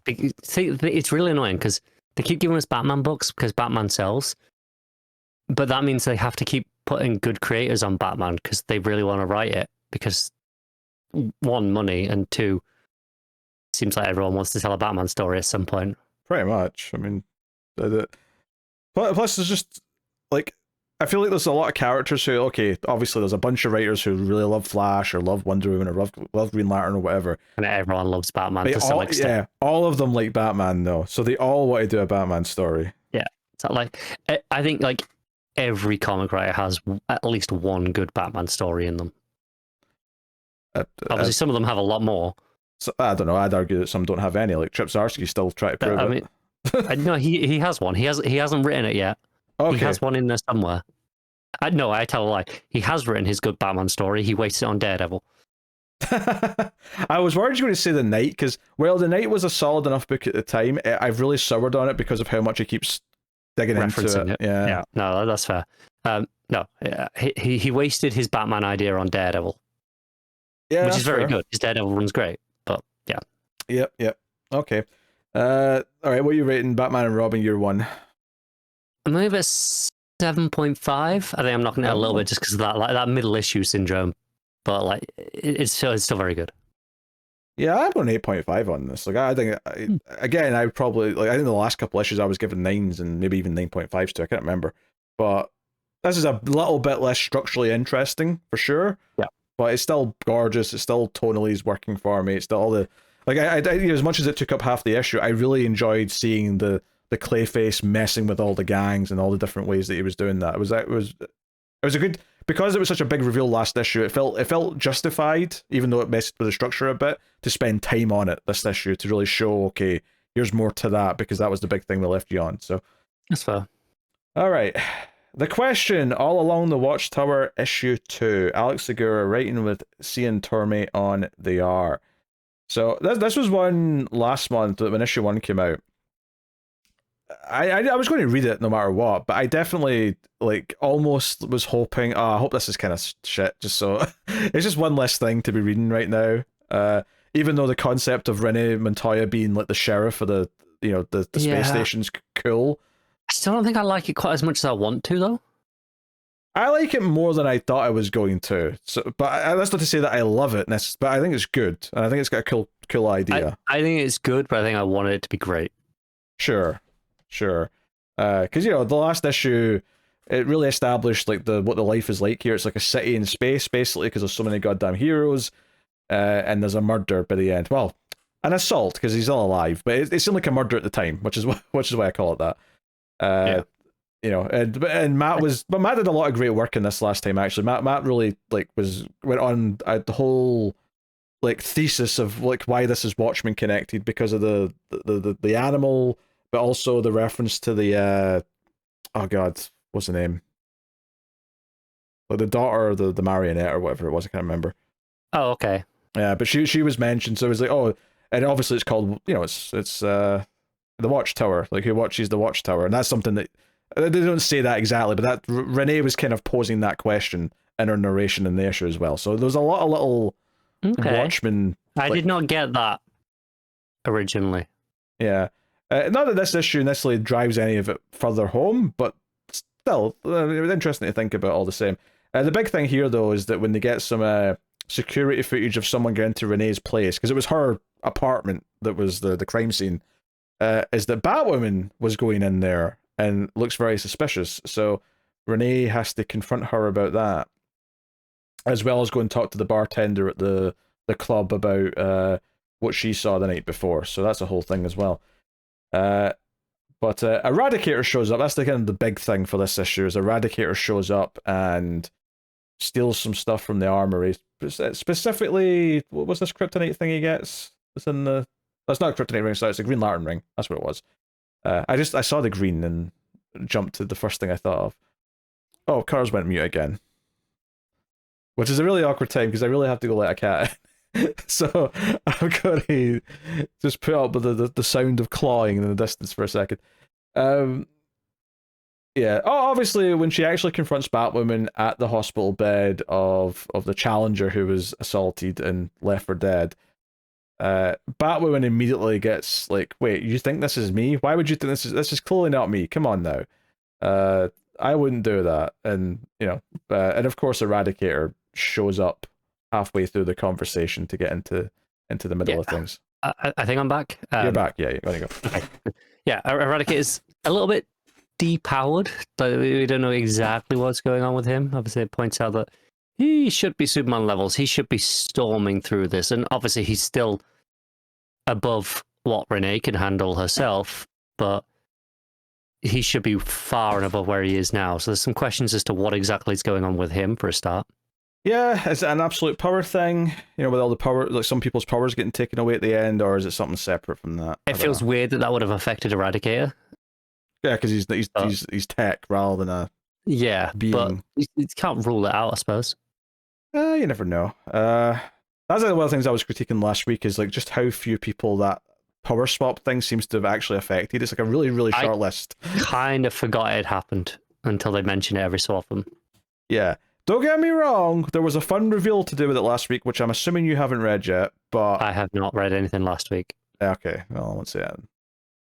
Which book? Just so I know. I feel like if I tell you which book is, you'll kind of guess half the thing I'm saying. I don't know which books came out last week, so I don't know why I'm asking. But it's so weird though, because it's. I'm worried that you might not read it if you don't know. What? Wait, hang on. Let me have a look at the books from last week and see if there's any that. Right, things I was planning on reading from last week. Okay. Action, Green Lantern, Batman and Robin. I've already read Action. I don't know why I'm saying that. I'm just reading out the list here. Yeah. Dark Patterns. I read the first issue of Black Lightning and I wasn't huge on it, so I was probably going to dump that. So it was in that. No, I'm not talking about that. You're fine. Is that it? There's a Superwoman special, which I was not... It's going to be in that, isn't it? And you should read that one, yeah. Yeah, I was not going to read that. Williamson doing Lois Lane Superwoman stuff. It's important in explaining why she has powers. Do I have to? Do I have to read it? I think you will find that it is vital to the run. That's so annoying. To be fair, though, it's better than most of your Superman issues. for the Yeah, most but part. I hate the concept already. Sure. Hey, Lana's in there as also Superwoman, if that's a consolation. That does not help. That's making it worse. She coins the term Superwoman Red and Superwoman Blue to differentiate. She does. I guess I'll read that book just to get it out of the way. I was going to skip it, but I like the reveal at the end. That's all I'll say. I won't spoil it, but I like the reveal. I got to read a 40-page issue for the reveal at the end. Aye. Great. Thanks for selling me on that $5.99 issue. Well, you can wait until it's on Infinite. You don't have to rush. Wait until I'm in Infinite. Yeah. Anyway. Especially now, you've already waited a week and a half. You might as well wait the other... Oh, yeah, I was going to wait. Yeah. I would not pay for that one. 2.5 weeks. Anyway, yeah, Fight with Eradicator, a bunch of stuff.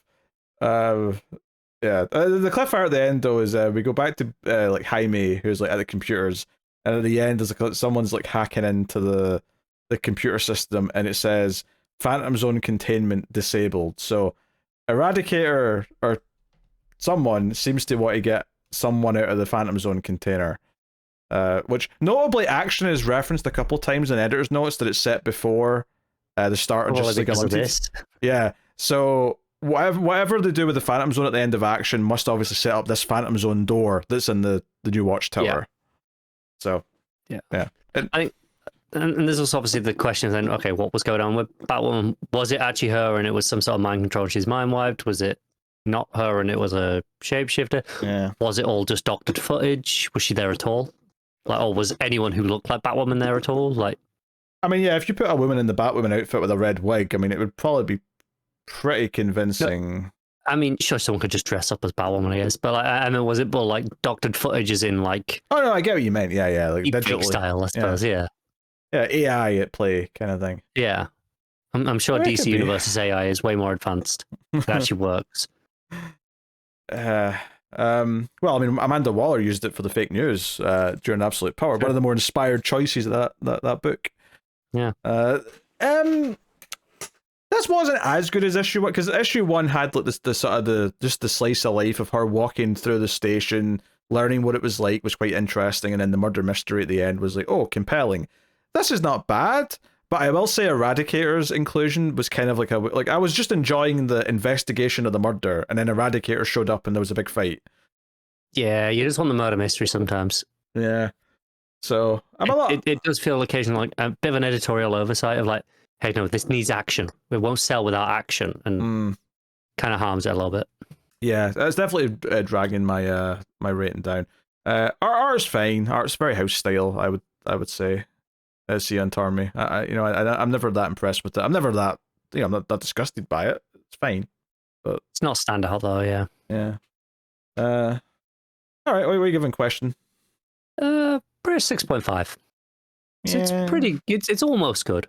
Almost good. I think that's. I might be slightly more positive and say 7, but it's kind of in that range. I'm not being overly harsh this time. Yeah, I'll say 7. I definitely think it's a step down because the Eradicator stuff, well, it may end up being important later, felt just shoehorned in for action in this issue and took away from what I was actually interested in checking out. Yeah. So, all right.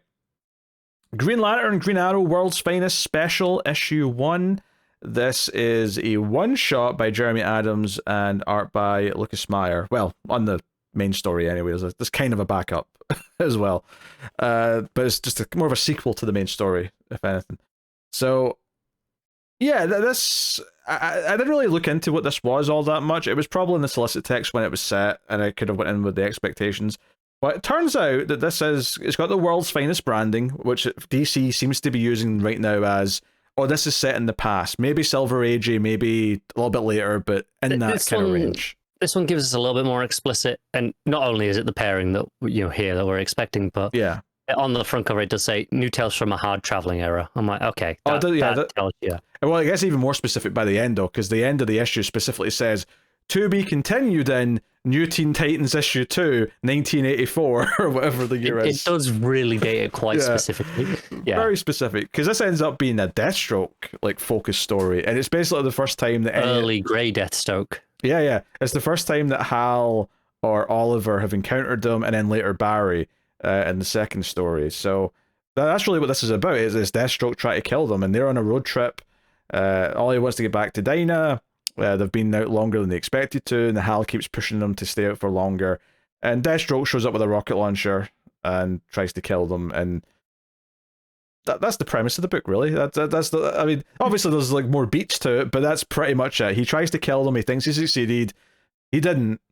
There's some banter back and forth with Hal and Ollie. Yeah, it's a fun read though. I don't want to sound dismissive because I actually enjoyed reading it. I agree. Until the second part. Really, the Flash side really. I didn't actually notice this until we were talking about the Solicits. I really don't like Jerry Adams writing Flash. Because okay. I'm enjoying Adams' Green Lantern run. I did not enjoy his Flash run. The backup stuff here with the Flash stuff, I was downright bored by. Like I was like, oh my god, this kind of it tanked like my overall perception of the issue. It felt like a lot longer than it was to me. That section of the book. Whereas like this main story, I quite enjoyed. I thought it was pretty fun. I thought these, he's got a good voice on Hal and Ollie, and they bounced off each other well, and it was very classic hard traveling heroes. And then I just really didn't like the backup. But even when Hal showed up and he was the main character again, pretty much. Yeah, because it was still playing off his Barry, and his Flash, it just didn't work for me. Okay, I mean, I do think his Green Lantern's better than his Flash book, right? But I think it's really funny because when I was reading this, I was not thinking about his Flash run at all. Like, it wasn't even in my head. I just found myself not enjoying the Flash backup as much. I didn't notice the connection until we were talking about the Solicits, and I realized, oh wait, he did both those. That's kind of funny. I mean, I just don't feel that way. I think the art goes down a step in the second story. I don't like the art as much as Meyer on the main part.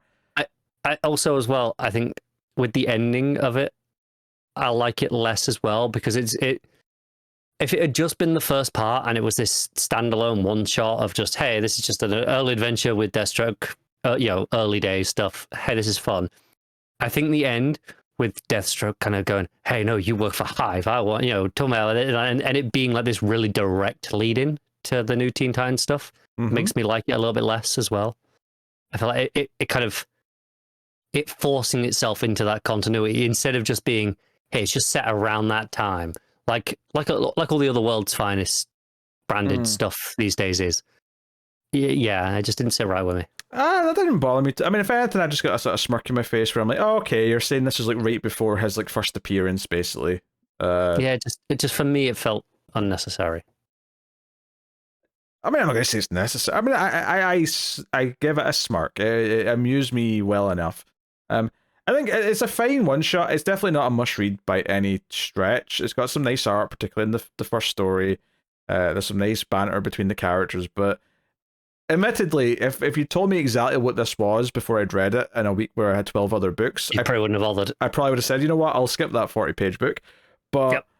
I'm not mad I read it either. Like it's thing. It's all right. I think, like I say, if this book had ended a page earlier than the main story ends, because you have a page of Deathstroke at the end.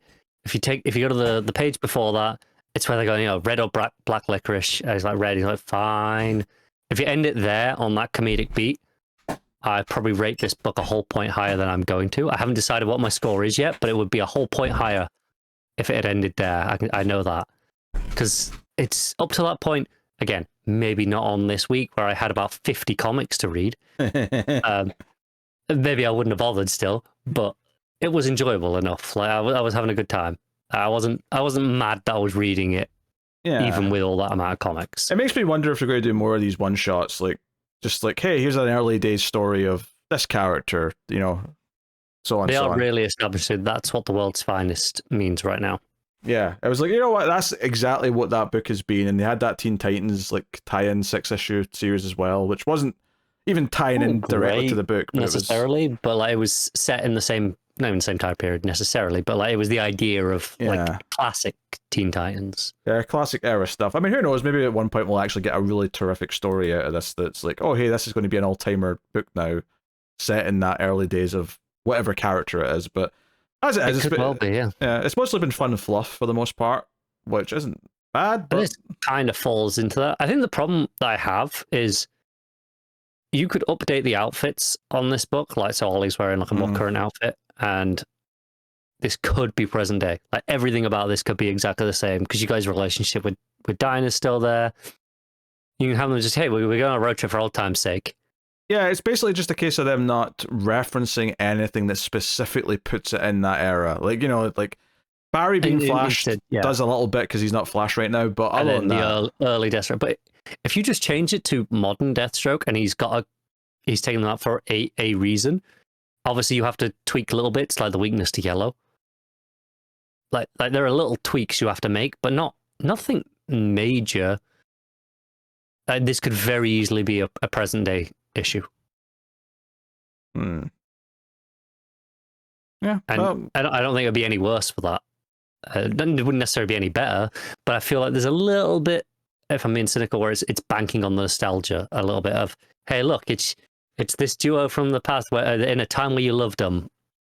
I almost feel like there's nothing you need to change in the story to justify it more. If anything, as much as I like Lucas Meyer, it would more just be a case of give it an art style that feels more old school, and that would make it feel like it's part of that era. You know, in the same way that something like the New Frontier looks like of its time, the way it does, even though it was much newer. Oh yeah, let's just go get a Darwin Cook on it, shall we? Let's just find a generational talent. Or Resurrection Machine. Or that, yeah. And then waste them on a one-shot. Waste them on a one-shot.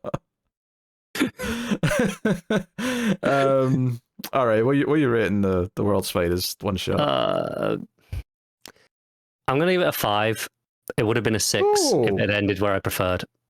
I think that's harsh. I think this is a perfectly good 7 out of 10. It's a fun read, not necessary by any means, but well, I do think the first half's stronger than the second half. I don't think it's this dramatic drop off that you've got. So I think for me, part of it as well is that it's a Green Arrow, Green Lantern issue. The World's Finest, like it's like I say, it's hard travel heroes. That flash stuff on the back, nothing to do with that, and meaningless, pointless. Cut it out, get rid of it.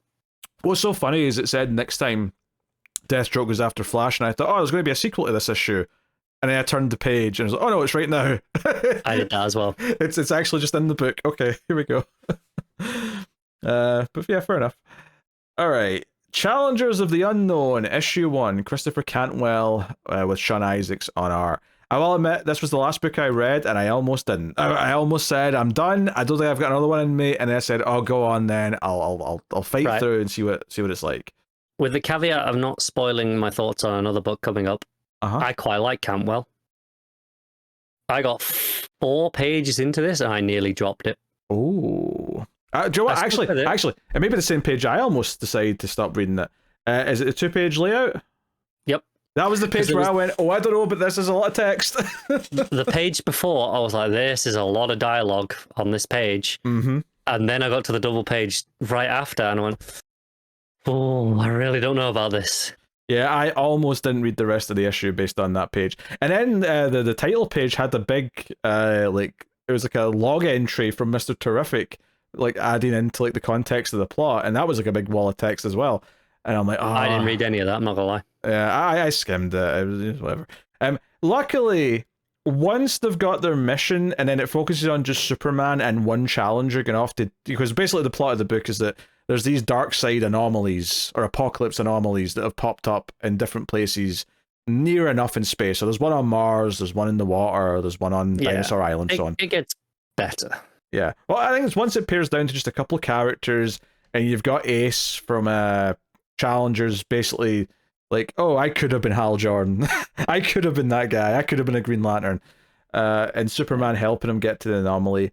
It's definitely an easier read. I'm not going to say that I loved it by any means. I didn't either. It was less of a chore than I thought it was going to be from the first 5-6 pages.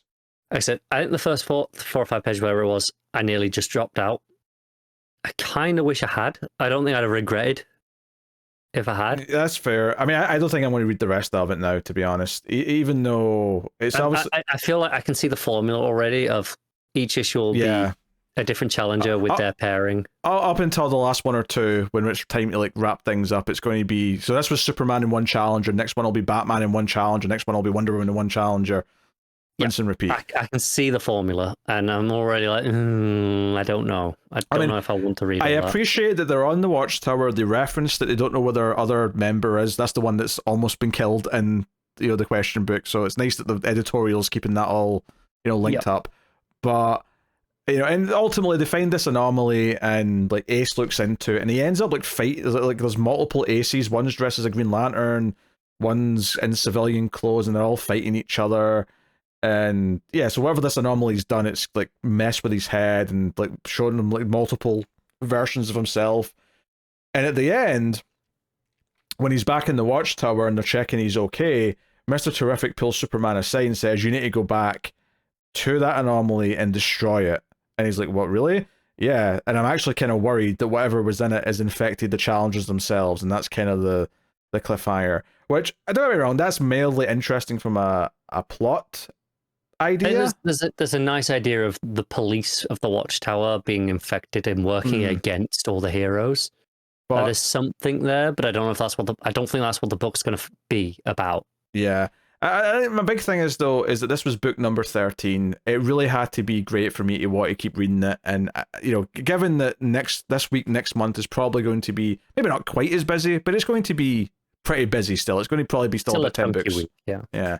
So I think I'm happy to let this one go, and just I'm glad I stuck it out just so that I could say some words on it and say why I felt the way I did. But it's not something that I really want to devote much more time to.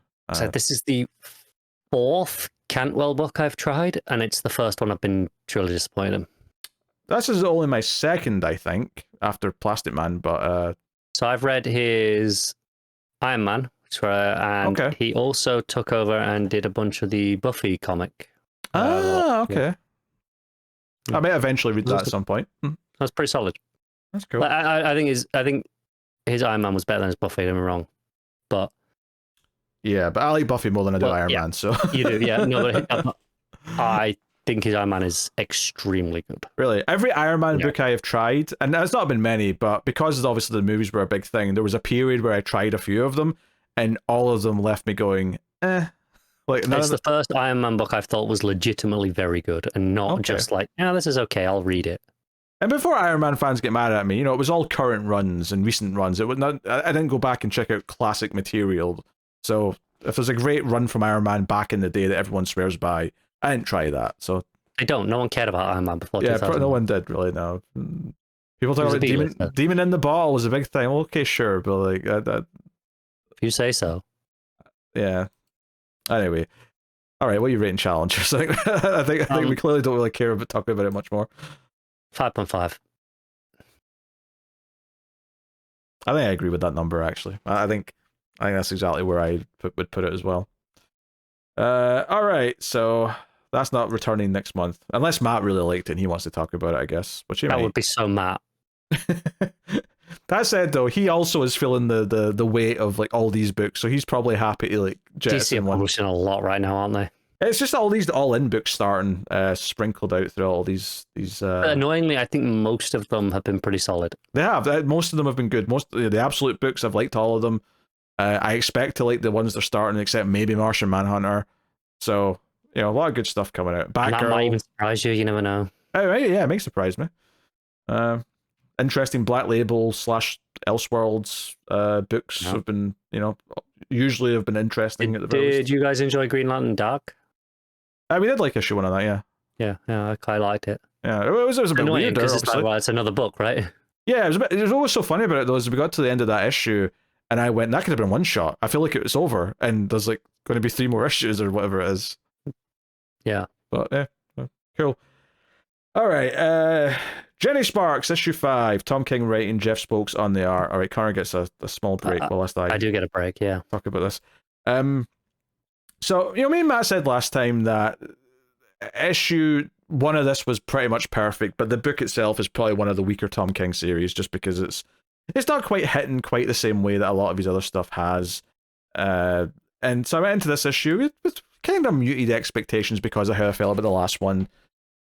But this issue was, really solidly written, and it kind of does the same thing where the flashbacks of the story go back to a time in recent history, and we sort of see what Jenny was doing. In this case, it's actually the night after the US election in 2016, where this drunk guy at a bar is basically just commiserating about the fact that his daughter was excited about having the first female president, and then the next morning had to be told that it didn't win.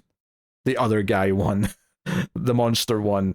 And it's continuing this trend of Jenny being around all these awful things that have happened in the last 20 years in this century. But it basically is our first encounter. Well, not our first encounter, but it's an encounter with Batman and Superman where they show up in their civvies. Well, Superman shows up in his civvies as Clark Kent. Batman shows up as Matches Malone. And Jenny immediately knows who it is and just can guess. But they're there, so the flashback story is about them recruiting her to police superheroes, to be someone who keeps an eye on them because the world's getting more complicated and they want someone to keep them in line. That's what they sort of bring her on board for, which she agrees by the end of the issue to do. So that's interesting to see, especially Superman and Batman kind of admitting that, the world's more complicated now. It's kind of darker than it used to be. And hell, there's even the drunk guy in the bar even says, the 90s were so much better. No one seemed to care about the serious thing in the 90s. Things just seemed to be gradually getting better and it was fine.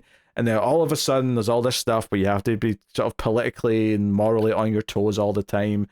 And regardless of how true or not you find those statements to be, it's definitely the sentiment that the book's kind of poking at and prodding at. So that stuff's pretty interesting. There's some joke stuff as well where someone tries to mug them when they're out in the alleyway and she just starts laughing because she's with Superman and Batman. And it's all very nice. And then the other stuff, the other half of the story is Jenny talking to the psychiatrist who was cured of cancer by Captain Atom. And basically explaining to him who Captain Atom is and what his backstory is, about how he kind of seemed to keep going back to war, even though he had a wife and kids at home. He agreed to do this experiment because he got arrested and basically he was going to be sentenced to death for something that he'd done during combat in another country. And this was at a time when white men could get away with a lot of stuff, but he was going to get the book thrown at him for something.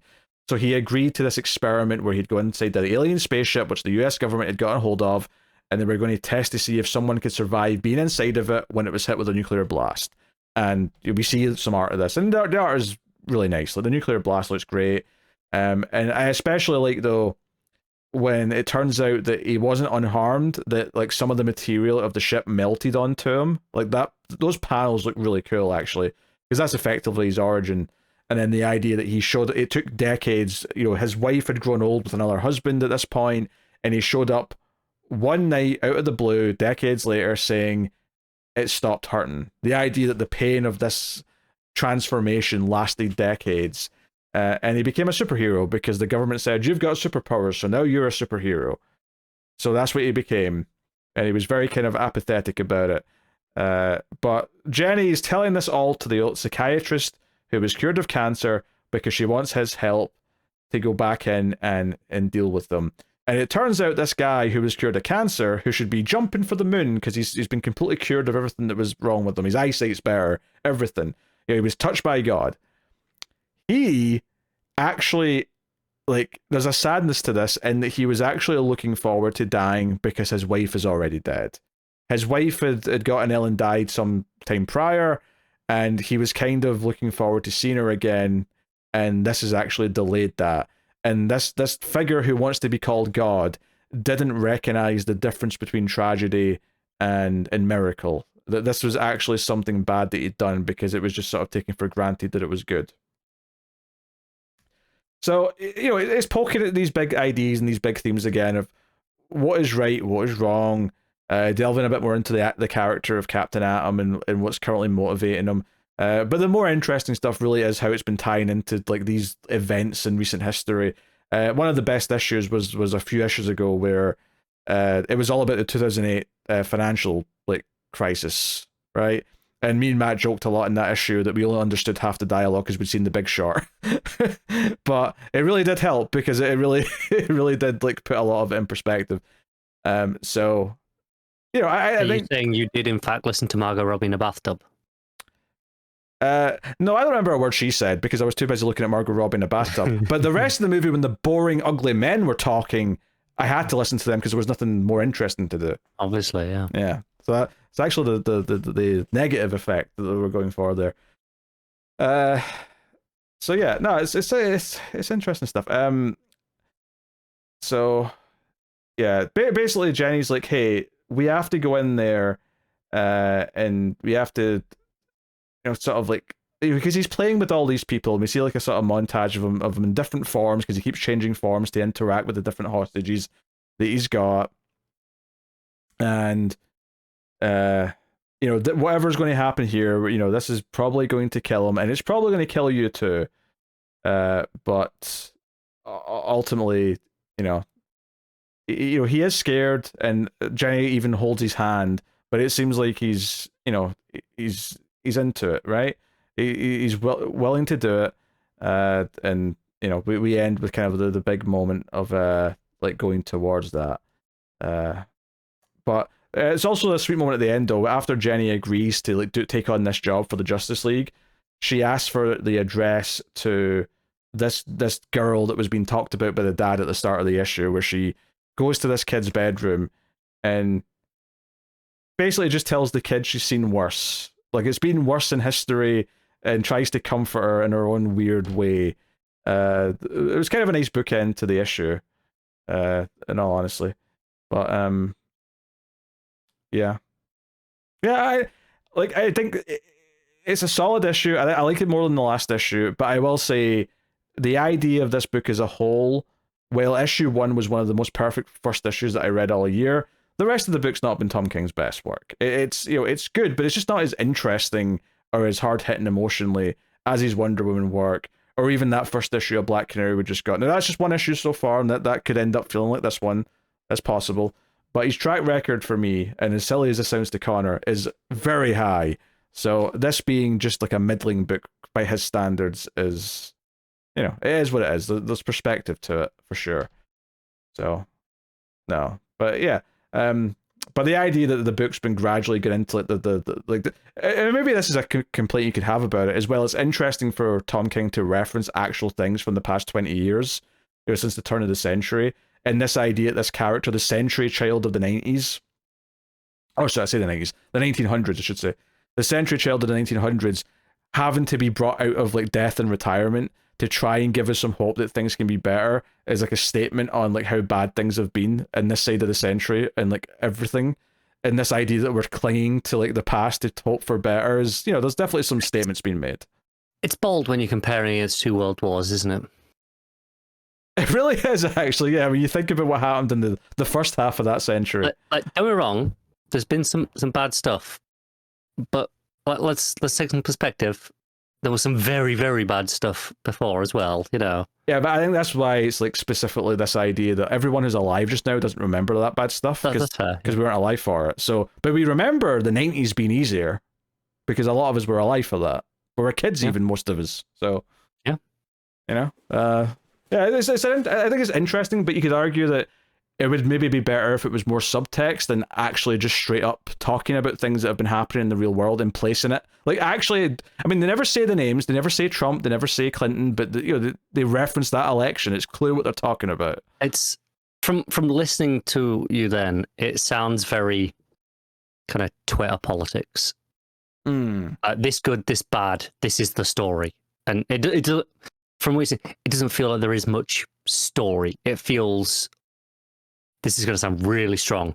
It's not as strong as I mean some, but it almost sounds like propaganda. I don't think it does feel like that. No, I don't think it reads like that. I'm not saying that. I'm saying hearing about it, and it feels like it kind of has a viewpoint, and just this is good, this bad, and this is it. And even if I agree with most of those things, it feels like there's not much story behind it. There's not much weight.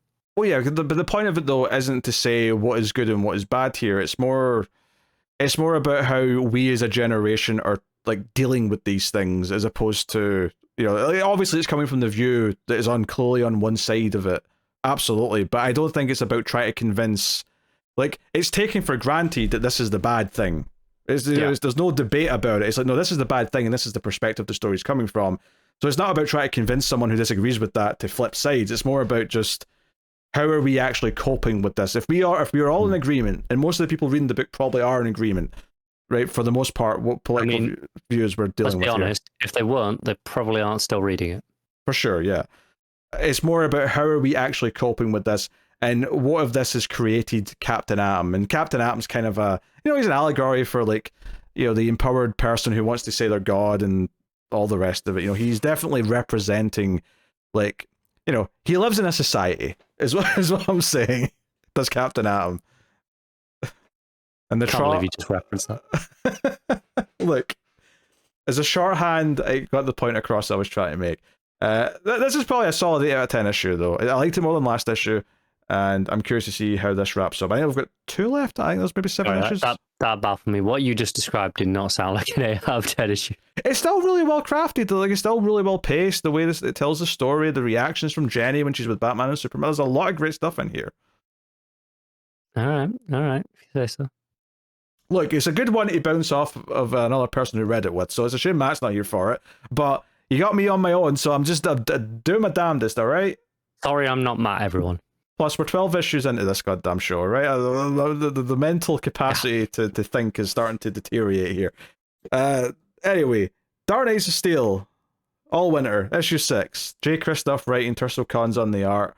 The backup wrapped up its story last issue, so that all the pages this time are for the main story's finale, and we wrap up the story of young Alec going to save the world, and of course all that cool stuff they revealed last issue about, oh, Maxwell Lord was the Emperor and Mr. Freeze was the or the other way around. But either way, he was evil wizard. He was the evil wizard, and Nora was killed by accident by Deathstroke, and that's what caused the Allwinter. Was Mr. Freeze went ape shit with his powers, which I actually thought was a really cool, fun reveal. Mr. Freeze. It was a nice way of twisting the keeping Nora alive kind of twist. Which they kept in this because she's actually in a block of ice in this issue. He literally just froze her to keep her alive. It just froze everything else and all the sunlight by the sound of it. Yes, which, you know, fun ideas. Yeah, it was a good issue. I think the premise of this book has been really solid and focused. I'm not sure, like, how I feel about, like, when Alec fixes the world at the end, it bringing back, like, Deathstroke's kids to life, like, along with everyone else. That's it seems to just undo everything pretty neatly. Yes, bit too happy, bit too. It doesn't jive with the rest of the vibe of the book.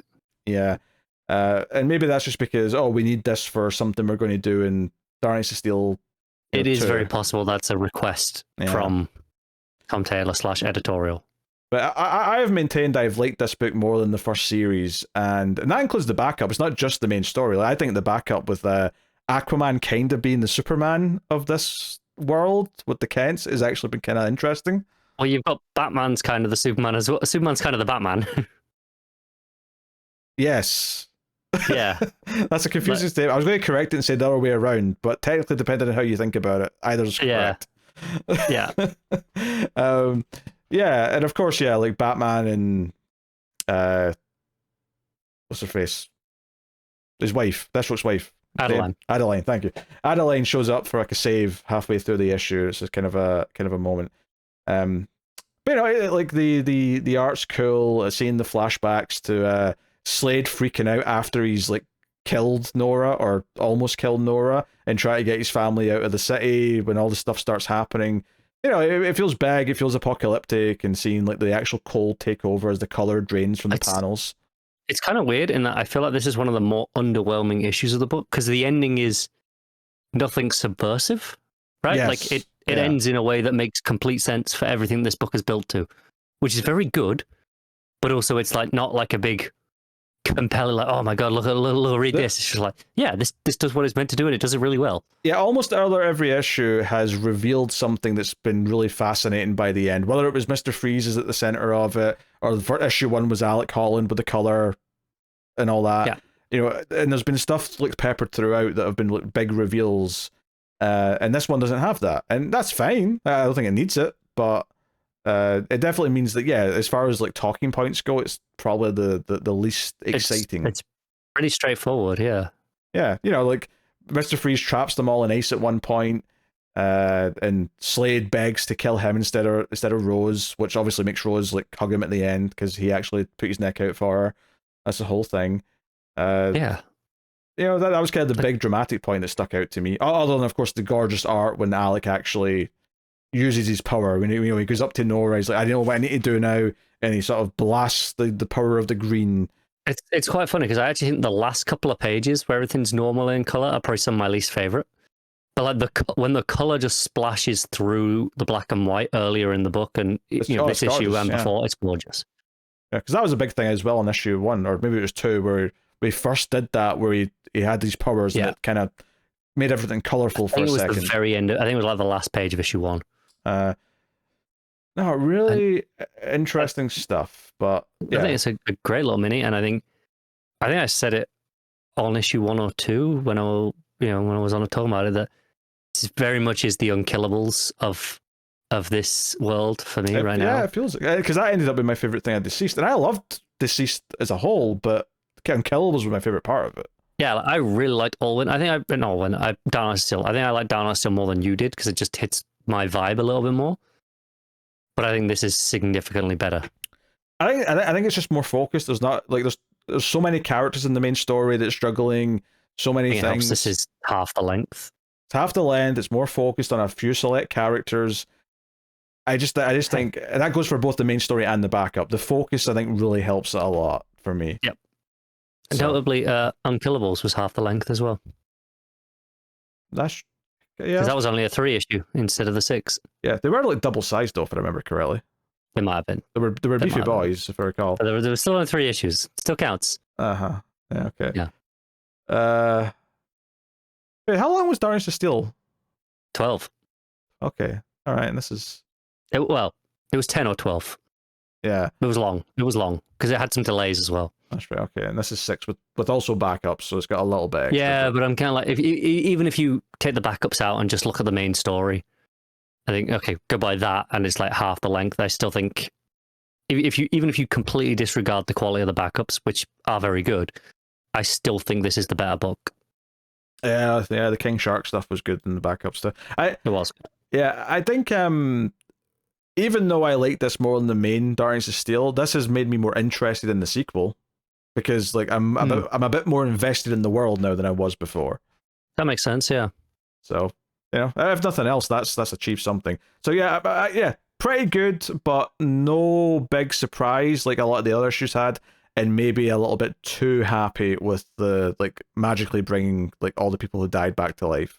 Yeah, but I'm not sure entirely who to blame for that because, like, obviously I believe this is Kristoff's first comic work. He's a pretty accomplished fantasy writer in his own right, but that's, it's not always a direct skill set translating from novelist to comic book writer. It is a different skill set for sure. Yeah, I think he's done a very good job here.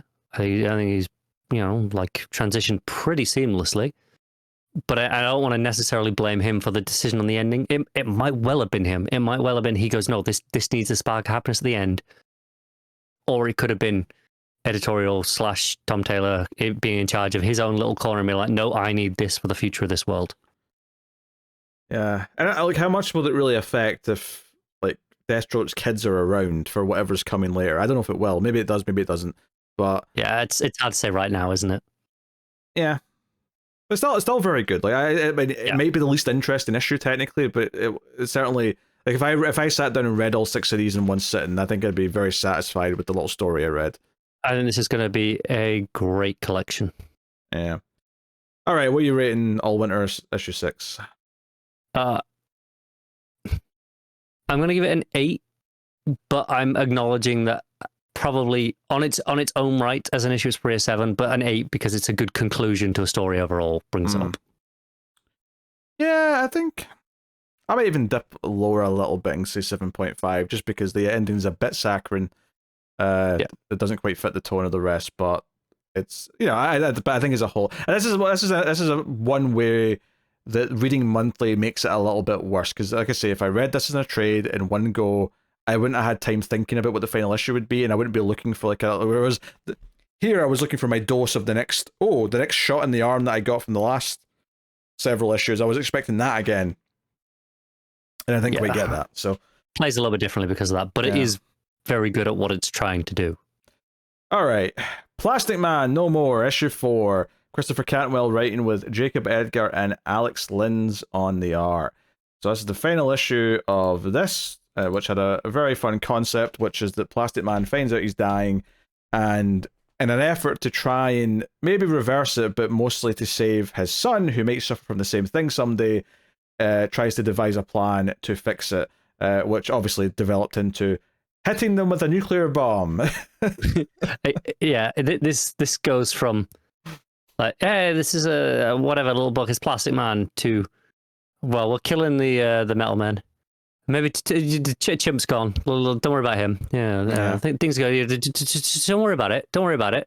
It's fine. It's fine. Oh wait, there's a nuclear explosion. Yeah, I mean, don't get me wrong. There was some fun stuff along the way, though. I really like No Face or whatever he's called was making me laugh quite a bit. I really wanted that face. It was when he was playing cards and he was like talking about something being prejudice or something. It was cracking me up. So I'm really glad that you have been enjoying this book, and I assume Matt as well. Yeah, Matt's been into it. Yeah, because like, this was a book that I didn't realize was like I was so excited for, and then I opened up the first issue and saw it as Cantwell. I was like, ooh, now I'm interested, and it lived up, and it's been kind of one of those low key favorites as it's been coming out, like where it's just been like like one of those books where you don't expect it to be that good because it's just a random Plastic Man mini, but I've really enjoyed it. Yeah, I think similar to Allwinter, this is probably my least favorite issue. Is the last one. It's a variety of things. Like I think the first issue was so good at like just as a character study of him revealing what was going on. By the end, the issue with No Face and the Metal Men all dying was like a really funny issue. It was like a comedy of errors where these escalation of unfortunate events kept happening. It was really dark, like humor, like just coming up where it's like, oh, everything's going to be fine. Oh no, I've accidentally killed the entire team. Oh well. Like it was really funny. And in this issue, don't know, it has some good dramatic beats, and there's some funny visuals, like Plastic Man putting a canister because his head's melting and like duct taping it around his neck. That is a funny visual. Him just taped up with his face in that jar and just being like, and it's a full page of him just going, everything's going to be fine. Yeah, it's legitimately a funny book. But I think when Robin shows up to try and stop all this, I was kind of like, I'm not really feeling this debate or this conflict here. I do like that Plastic Man eventually says, you know what, son, get out of here. If this kills you, it'll be the biggest mistake I've ever made. So let's just test it on me. You run away. Like that decision by him, I do think made a lot of sense to me. Is like let him have the choice. His one last good moment as well. Yeah, even though they do kind of do the thing at the end where that hand that fell off and crawled away, it's kind of become a little mini Plastic Man who's still there. I was expecting that to pop back up when they set it up, but I thought it was going to be more of a big plot thing, whereas here it's just a sort of there's a little bit of him out there still, just, a little bit looking over him. Yeah. That's kind of nice. But, this is definitely the sentimental issue where, like his son finally remembers the day he brought him to the pier and they had a nice day and what little happy memories they had as Plastic Man is melting into a bucket where he's just like eyes floating in goo. And it's a little bit bittersweet though, because at the same time he is like corrupting his son to be more like him as well. Like he goes and steals the watch for his mom at the end. Yeah, it's sort of like there's a sort of bittersweet element to that where it's like, oh, he's kind of become his father, but part of me is also like, yeah, but is he ever going to do it again? Was it a one-time thing just because Plastic Man specifically said it's the one thing I wanted to give your mother and I never could. Does he just do that at the end as a one-time? But I mean, obviously you can read it in a really sad way. Or is it, no, he's repeating the cycle. Or is that the start of it? Yeah. Like it's a one-time thing, but is it? Yeah. And we get one more scene in the other art with the Justice League where, they basically offer his son a role as the new Plastic Man, and he tells him to get lost. He's not interested. I think I've been kind of like of two minds about these Justice League scenes because well, it's funny from the perspective of Plastic Man, of like how dismissive they are of him, but they don't pay attention to him. There's a certain point where I'm like, okay, it's through the lens of his perspective, but at the same time, I'm like, I don't know, it feels like they're being too dismissive. Where like, oh, you're dying, that's funny. Yeah, I feel like I've seen this in a few different other books as well, though, from like the perspective of lesser heroes, where where they always feel like the big boys look down on them, or they just don't take them seriously, and it always plays it up like this. So I'm kind of just used to seeing this. So yeah, the nuke thing happens, of course, but his son gets away first, so it's just Plastic Man. And then all of the dialogue afterwards is basically that there's no trace of him, like there. Like, it seems to have just killed him, right? It did not work. It didn't work. Outside of this one little bit that's now formed out of his hand that gets separated in an earlier issue, watching as his wife and son sort of remember him and say, oh, you know what? We made you, and that's, you know, that's the only... I just kind of love how the hand has hair and it has the goggles, but it's still very much a hand. Like, you can see like all the fingers of the legs and the arms. Like, you can still see the nail. Like, you can still see the fingernails. Like, it's kind of like formed a little bit to be more humanoid shaped, but yeah, you can tell that that's what they used to be. Yeah. Yeah. And yeah, he's the head's the thumb. Yeah. Yeah. Kind of love it. Yeah. It's disgusting and funny. It's an interesting mix. I can't deny it. Yeah. So yeah, that's a solid final issue. Not my favorite of the four by any means, because it wasn't the funniest, but it definitely had its moments, especially in the art. Some big moments for it to draw. I agree, but I think it has made an excellent like black label trade that you can just, you know, hand to someone as, hey, you want something a bit different? I think it sticks out amongst a lot of the other black label books, because a lot of the black label books have been like Superman, Batman, right? They've been like big heroes, different takes. I would argue 90% have been Batman, 5% have been Superman, maybe 3% have been Wonder Woman. There's a Swamp Thing one, there's a Zatanna one. And that's your non-Batman books. Yeah, it's a lot of Batman. But this is really good, and I'm glad it's there that you can just, you know, recommend this to someone now as like just something like a bit different. If you want a little very contained, little quick to read mini. It's a very contained Plastic Man story, which is nice. Like, obviously, yeah, there's Justice League's there in reference, and the Metal Men's a bit of a deep pull, but it's played all very kind of self-contained, where it sets up Aquaman's backstory, gives you a full thing to like care about, and then ends it by the end. The thing is, though, if I'm recommending this to someone, I'm not recommending it as a Plastic Man story. Oh, hey, this is a must-read Plastic Man story. I'm going, hey, you interested in this darkly funny story? Oh, sure. But if someone says, hey, is there any good Plastic Man stories, like, this is probably the one you're going to think of. It is, yeah. Yeah. I mean, Gail Simone did a mini a number of years ago. We did on the show. That was okay. It was okay. It wasn't great, but it was. What was the word we always use from that? Oh, blanking. I still say it at work sometimes, and I'm completely blanking on it. Oh, I forgot. It was too long ago. It was stupid. I love it. Anyway, there you go. That's that. What are you rating Plastic Man No More? Probably a 7.5, but yeah, it's a little bit of that's just for the whole series. This issue alone probably would have been just a 7 if it wasn't the last issue. Yeah, I'll probably go with an 8. I think it gets to there, kind of in a similar idea where I think like all the issues before this have been 8s and up. Like comfortably. This is the weakest issue. Yeah, I mean, I never do this, but if I'm rating the book as a whole, it would be like a nice solid 8, whereas this issue is kind of a weaker 8. As a whole, it would probably be like an 8.5 for me, but like this issue is like on the lower end of that, so probably like a 7.5. Yeah. All right, well, there you go.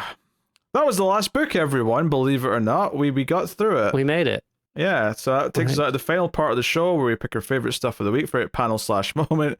Oh, fuck no. I'm actually a little scared of favorite cover because I've not had the chance to look at the covers. I have a look, and I've got how many issues to pick a panel from? You've got 11 to pick from. I've got 13 to pick from. Yeah, there's so many. I it's been a while since I've done this. I forgot I needed to think about that. It's actually kind of wild that the top 5 is, for at least for me, is going to be excluding 8 books. Yeah. It's actually quite a tough decision this week. All right, so what's your panel/moment, Connor? Right, because I'm panicking and I can't think of anything, I'm going to go with from New Gods. I'm just going to go that full page near the start of the prophecy. Okay, yeah, that's a solid idea. I think I will go with. I'm just scanning the books here. Just quickly, what's sticking out to me?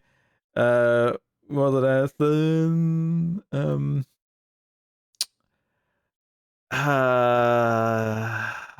need to get. Honestly, I think I might go with New Gods as well. Funnily enough, but I'm going to go with when Orion like switches his face thing off and like shows his real apocalypse face. I thought that was a really nice, interesting moment. That That's good, yeah. Yeah, I don't know how like baked into continuity that is, in terms of like, has this always been a thing where he's got tech that changes his face? But I like it as an idea, so I'm going to go with that. Cover of the week. Yeah, I'm looking. Yeah, I think part of me's thinking maybe I'll just look at the main covers, so I don't have to click in a bunch of books. I'm quickly scanning. Just while we're looking, I have a question. Yeah. How did you guys end up feeling about Batman Kryptonian Age? Really enjoyed the series. Final issue of it was very much clearly just like issue 6 of a 12-issue book, which they'd split in two. So yeah, it was setting up a lot of things for that aren't going to be paid off for a bit. So yeah, I found myself kind of hating the last 2 or 3 issues. So I was really enjoying it at the start, and it got to an issue. I don't know exactly which one it was because I was just catching up. Where it felt like it was just introducing so many characters, like versions of characters that we'd recognize. And I felt like for an entire issue or two, there was just no plot. It was just, here's someone you recognize, and here's someone else you recognize. And then it got to the end of the last issue, and it was like, that's not the end. It's just a thing. It kind of really soured me on the book. Yeah, we weren't as negative as that, and we kind of called like by issue 3 that this was like, because this was meant to be 12 issues, and at some point it turned out to 6. I'm like, there's no way this is ending in 3 issues, and sure enough. Yeah, it soured me on it quite a bit, but all right. You did that kill enough time for you to find a cover? Kinda. Okay, I've narrowed it down to 2. If you want me to jump in. Yeah, you go first there, by all means. Right. So the 2 I've really narrowed it down to are the Bruno Redondo Wonder Woman cover, Silhouettes. Oh, you didn't even read that book, but yeah, that's a good one. I didn't. But hey, it was covered, so I'll check the covers. Okay. I think it's a gorgeous cover. I think the other one is the Becky Cloonan Absolute Batman variant, which I think is also very good. I might edge it to the Wonder Woman cover though. I mean, I love Bruno Redondo. This is not news. So yeah, that's fair. Okay, I think I've got a pick. Maybe. I mean, I like the main Samnee cover for Batman and Robin Year 1. I like the main cover of Wonder Woman. I like the Redondo one as well. To be fair, I like the Gabriel Dell'Otto cover for Absolute Batman. I forgot to mention the Jorge Fornes question cover. I think it's quite nice as well. That Batman one's got it's got that sort of painted style that Gabriel Dell'Otto usually has, but the end of Batman's cape are like metal hooks with blood on them. It's a really interesting little. It's the Absolute Batman. Yeah. That said, I think my pick is going to be the Bjorn Behrens cover for Allwinter, which is just Viking Deathstroke. It's very good. That is definitely the cover Matt would have chosen. Yeah, it's buff Deathstroke with a Viking helmet on, and it's all very kind of detailed. Like 100%. That's a Matt cover. Yeah. So I just that stuck out to me as I was looking at them there. That was a lot of things to check though. Jesus. Yeah. Art of the week. Yeah.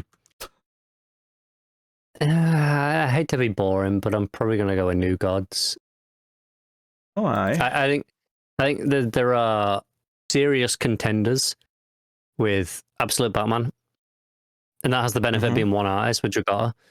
And I think Dexter on Nightwing does a great job too, and obviously Samnee is Samnee. But I think New Gods, I think it has a slight appeal of being new compared to Samnee, and you know that's the third issue of Batman Robin, so there's a little bit of a new appeal going on.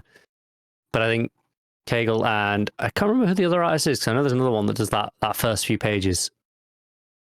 It's Fornes. It's Jorge Fornes, of course it is. I just think it's fantastic all the way through. Yeah. I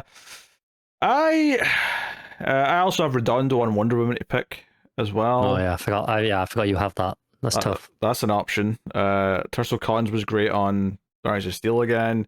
Mm-hmm. It is a tough choice.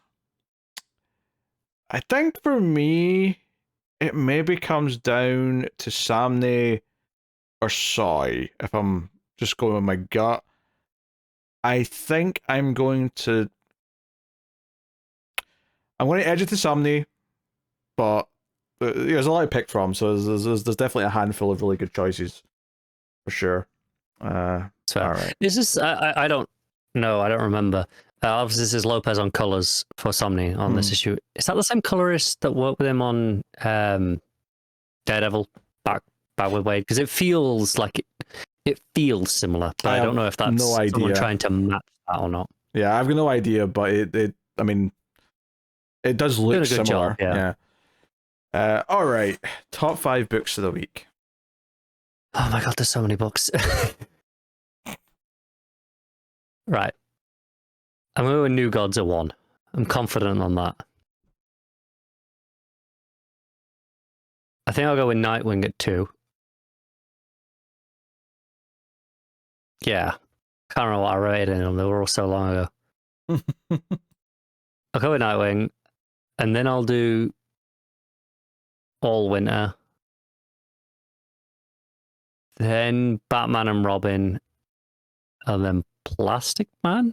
I am not confident in that at all, but I'm going to go with it. Yeah. What am I going for? Okay. My number 1 is Wonder Woman. My number 2 is Batman and Robin Year 1. Number 3 is Absolute Batman, 4 Nightwing, 5 New Gods. Oh man, I forgot about Absolute Batman. Bump out whatever I have, put Absolute Batman at number 3. No, number 2. Oh, okay. All right. Yeah, I actually went through the list and highlighted my considerations just so I had a shorter list to look at, because it's a long list. The thing is, I currently, I used to log them on a spreadsheet, but like recently, because I've been reading everything on my phone, I've been logging everything on League of Comic Geeks. It goes in just the order I read it. And because I actually read Absolute Batman a couple of days before I read everything else, it was further down, and I forgot to scroll down that far. So that's why I didn't see it then when I was going through everything. Well, that's a shame, that. Yeah. All right, well, there you go. That is the goddamn books. Okay, I'll tell you what's coming next week, guys. Or this week. More really. books. Yeah. So next episode, not that we're covering all of these because I say everything, but you know what I mean. This coming week, right after Christmas, or technically Christmas Day. Wait, Christmas? I think they come out digitally Christmas, but like the shops obviously won't get them. Well, they're not open. Yeah. Yeah, that's so weird. Why didn't they like take this week off, the bastards? Oh, actually, I'm seeing here. League of Comic Geeks is telling me they are releasing on December 26th, so they are pushing them a day. Oh, Thursday. Okay, right. I mean, I won't look at them until. I assume it's just to be in line with shops. Yeah, I assume I won't look at it until Friday at the earliest, anyway. But Detective Comics 1092, Absolute Wonder Woman issue 3, Superman 21, Action Comics 1081, Justice League Unlimited issue 2, Green Arrow 19, The Flash 16, Batman The Long Halloween, The Last Halloween issue 4, Batman Gargoyle of Gotham issue 3, Harley Quinn 46, Batman Brave and the Bold issue 20, Green Lantern Dark issue 2, Black Canary Best of the Best issue 2, Power Girl 16, Metamorpho, the Element Man is what I was meaning to say there. Metaphor Man. That's a new hero in the making. DC Horror Presents issue 3, Batman Santa Claus Selenite Returns issue 5, Wayne Family Adventures 144, and then some reprints and facsimiles et al. So that's crazy. That week of Christmas, I still have like 10 books. I know. It's still a big week, and I have one more Patreon book that I need to get done soon. I'll be doing that next week, so I'll be doing Planetary next week for anyone who's waiting for it. But yeah, I still have about 10 books, still double digits. But hey, last week of action being weekly, so that should smooth things out a little bit. That might be the last issue of Gargoyle of Gotham. So yeah, there's a few things that'll slim it down. I was just like having a glance ahead just to see if it got any better, and then even if I don't read Batman Full Moon the week after, I've still got 9 books. If I do, I'm still on double digits. So it's like, oh my god, it's not actually letting up even without action. Yeah, week 2 is the only quiet week right now because it's only like 7 or 8 books, but the other 3 weeks are all pretty packed. That's still. There's a one shot on the week 2 next time though, so it's still like 7 issues. Yeah, I mean 7 feels like a nice week now though. Comparatively, yeah. Yeah. But yeah, that's the show, everyone. This 3-hour and 45-minute epic. Is that what we're on? Something like that? Yeah, about that. Yeah. Actually, we took a break in the middle that I'll cut out, so it'll be a little bit shorter than that. 3.5 though, maybe still. But yeah, thank you very much for joining us. Obviously, it was a weird day of the week for the show to go out on, but it's Christmas season and all that. Yes. When will Connor be back? We don't know, but I do. You do? I do. I think I have a Saturday off coming up. There might be a show with all 3 of us. That's something to look forward to in the new year. I think a couple of weeks away, but yeah. Okay, well, if it happens, it happens. We'll see how it goes. But that is the show, everyone. Thank you for joining us. You can, of course, support everything over at patreon.com/MailFlizzTV. Like the YouTube video, share it, the audio podcast, whatever it is. Anything and everything helps. This has been the show, though. It has been a long-ass recording, so I am going to go and collapse, most likely, very soon. But thank you very much for joining us. We'll see you next time. Keep reading DC Comics, and remember to never get lost in the Speed Force.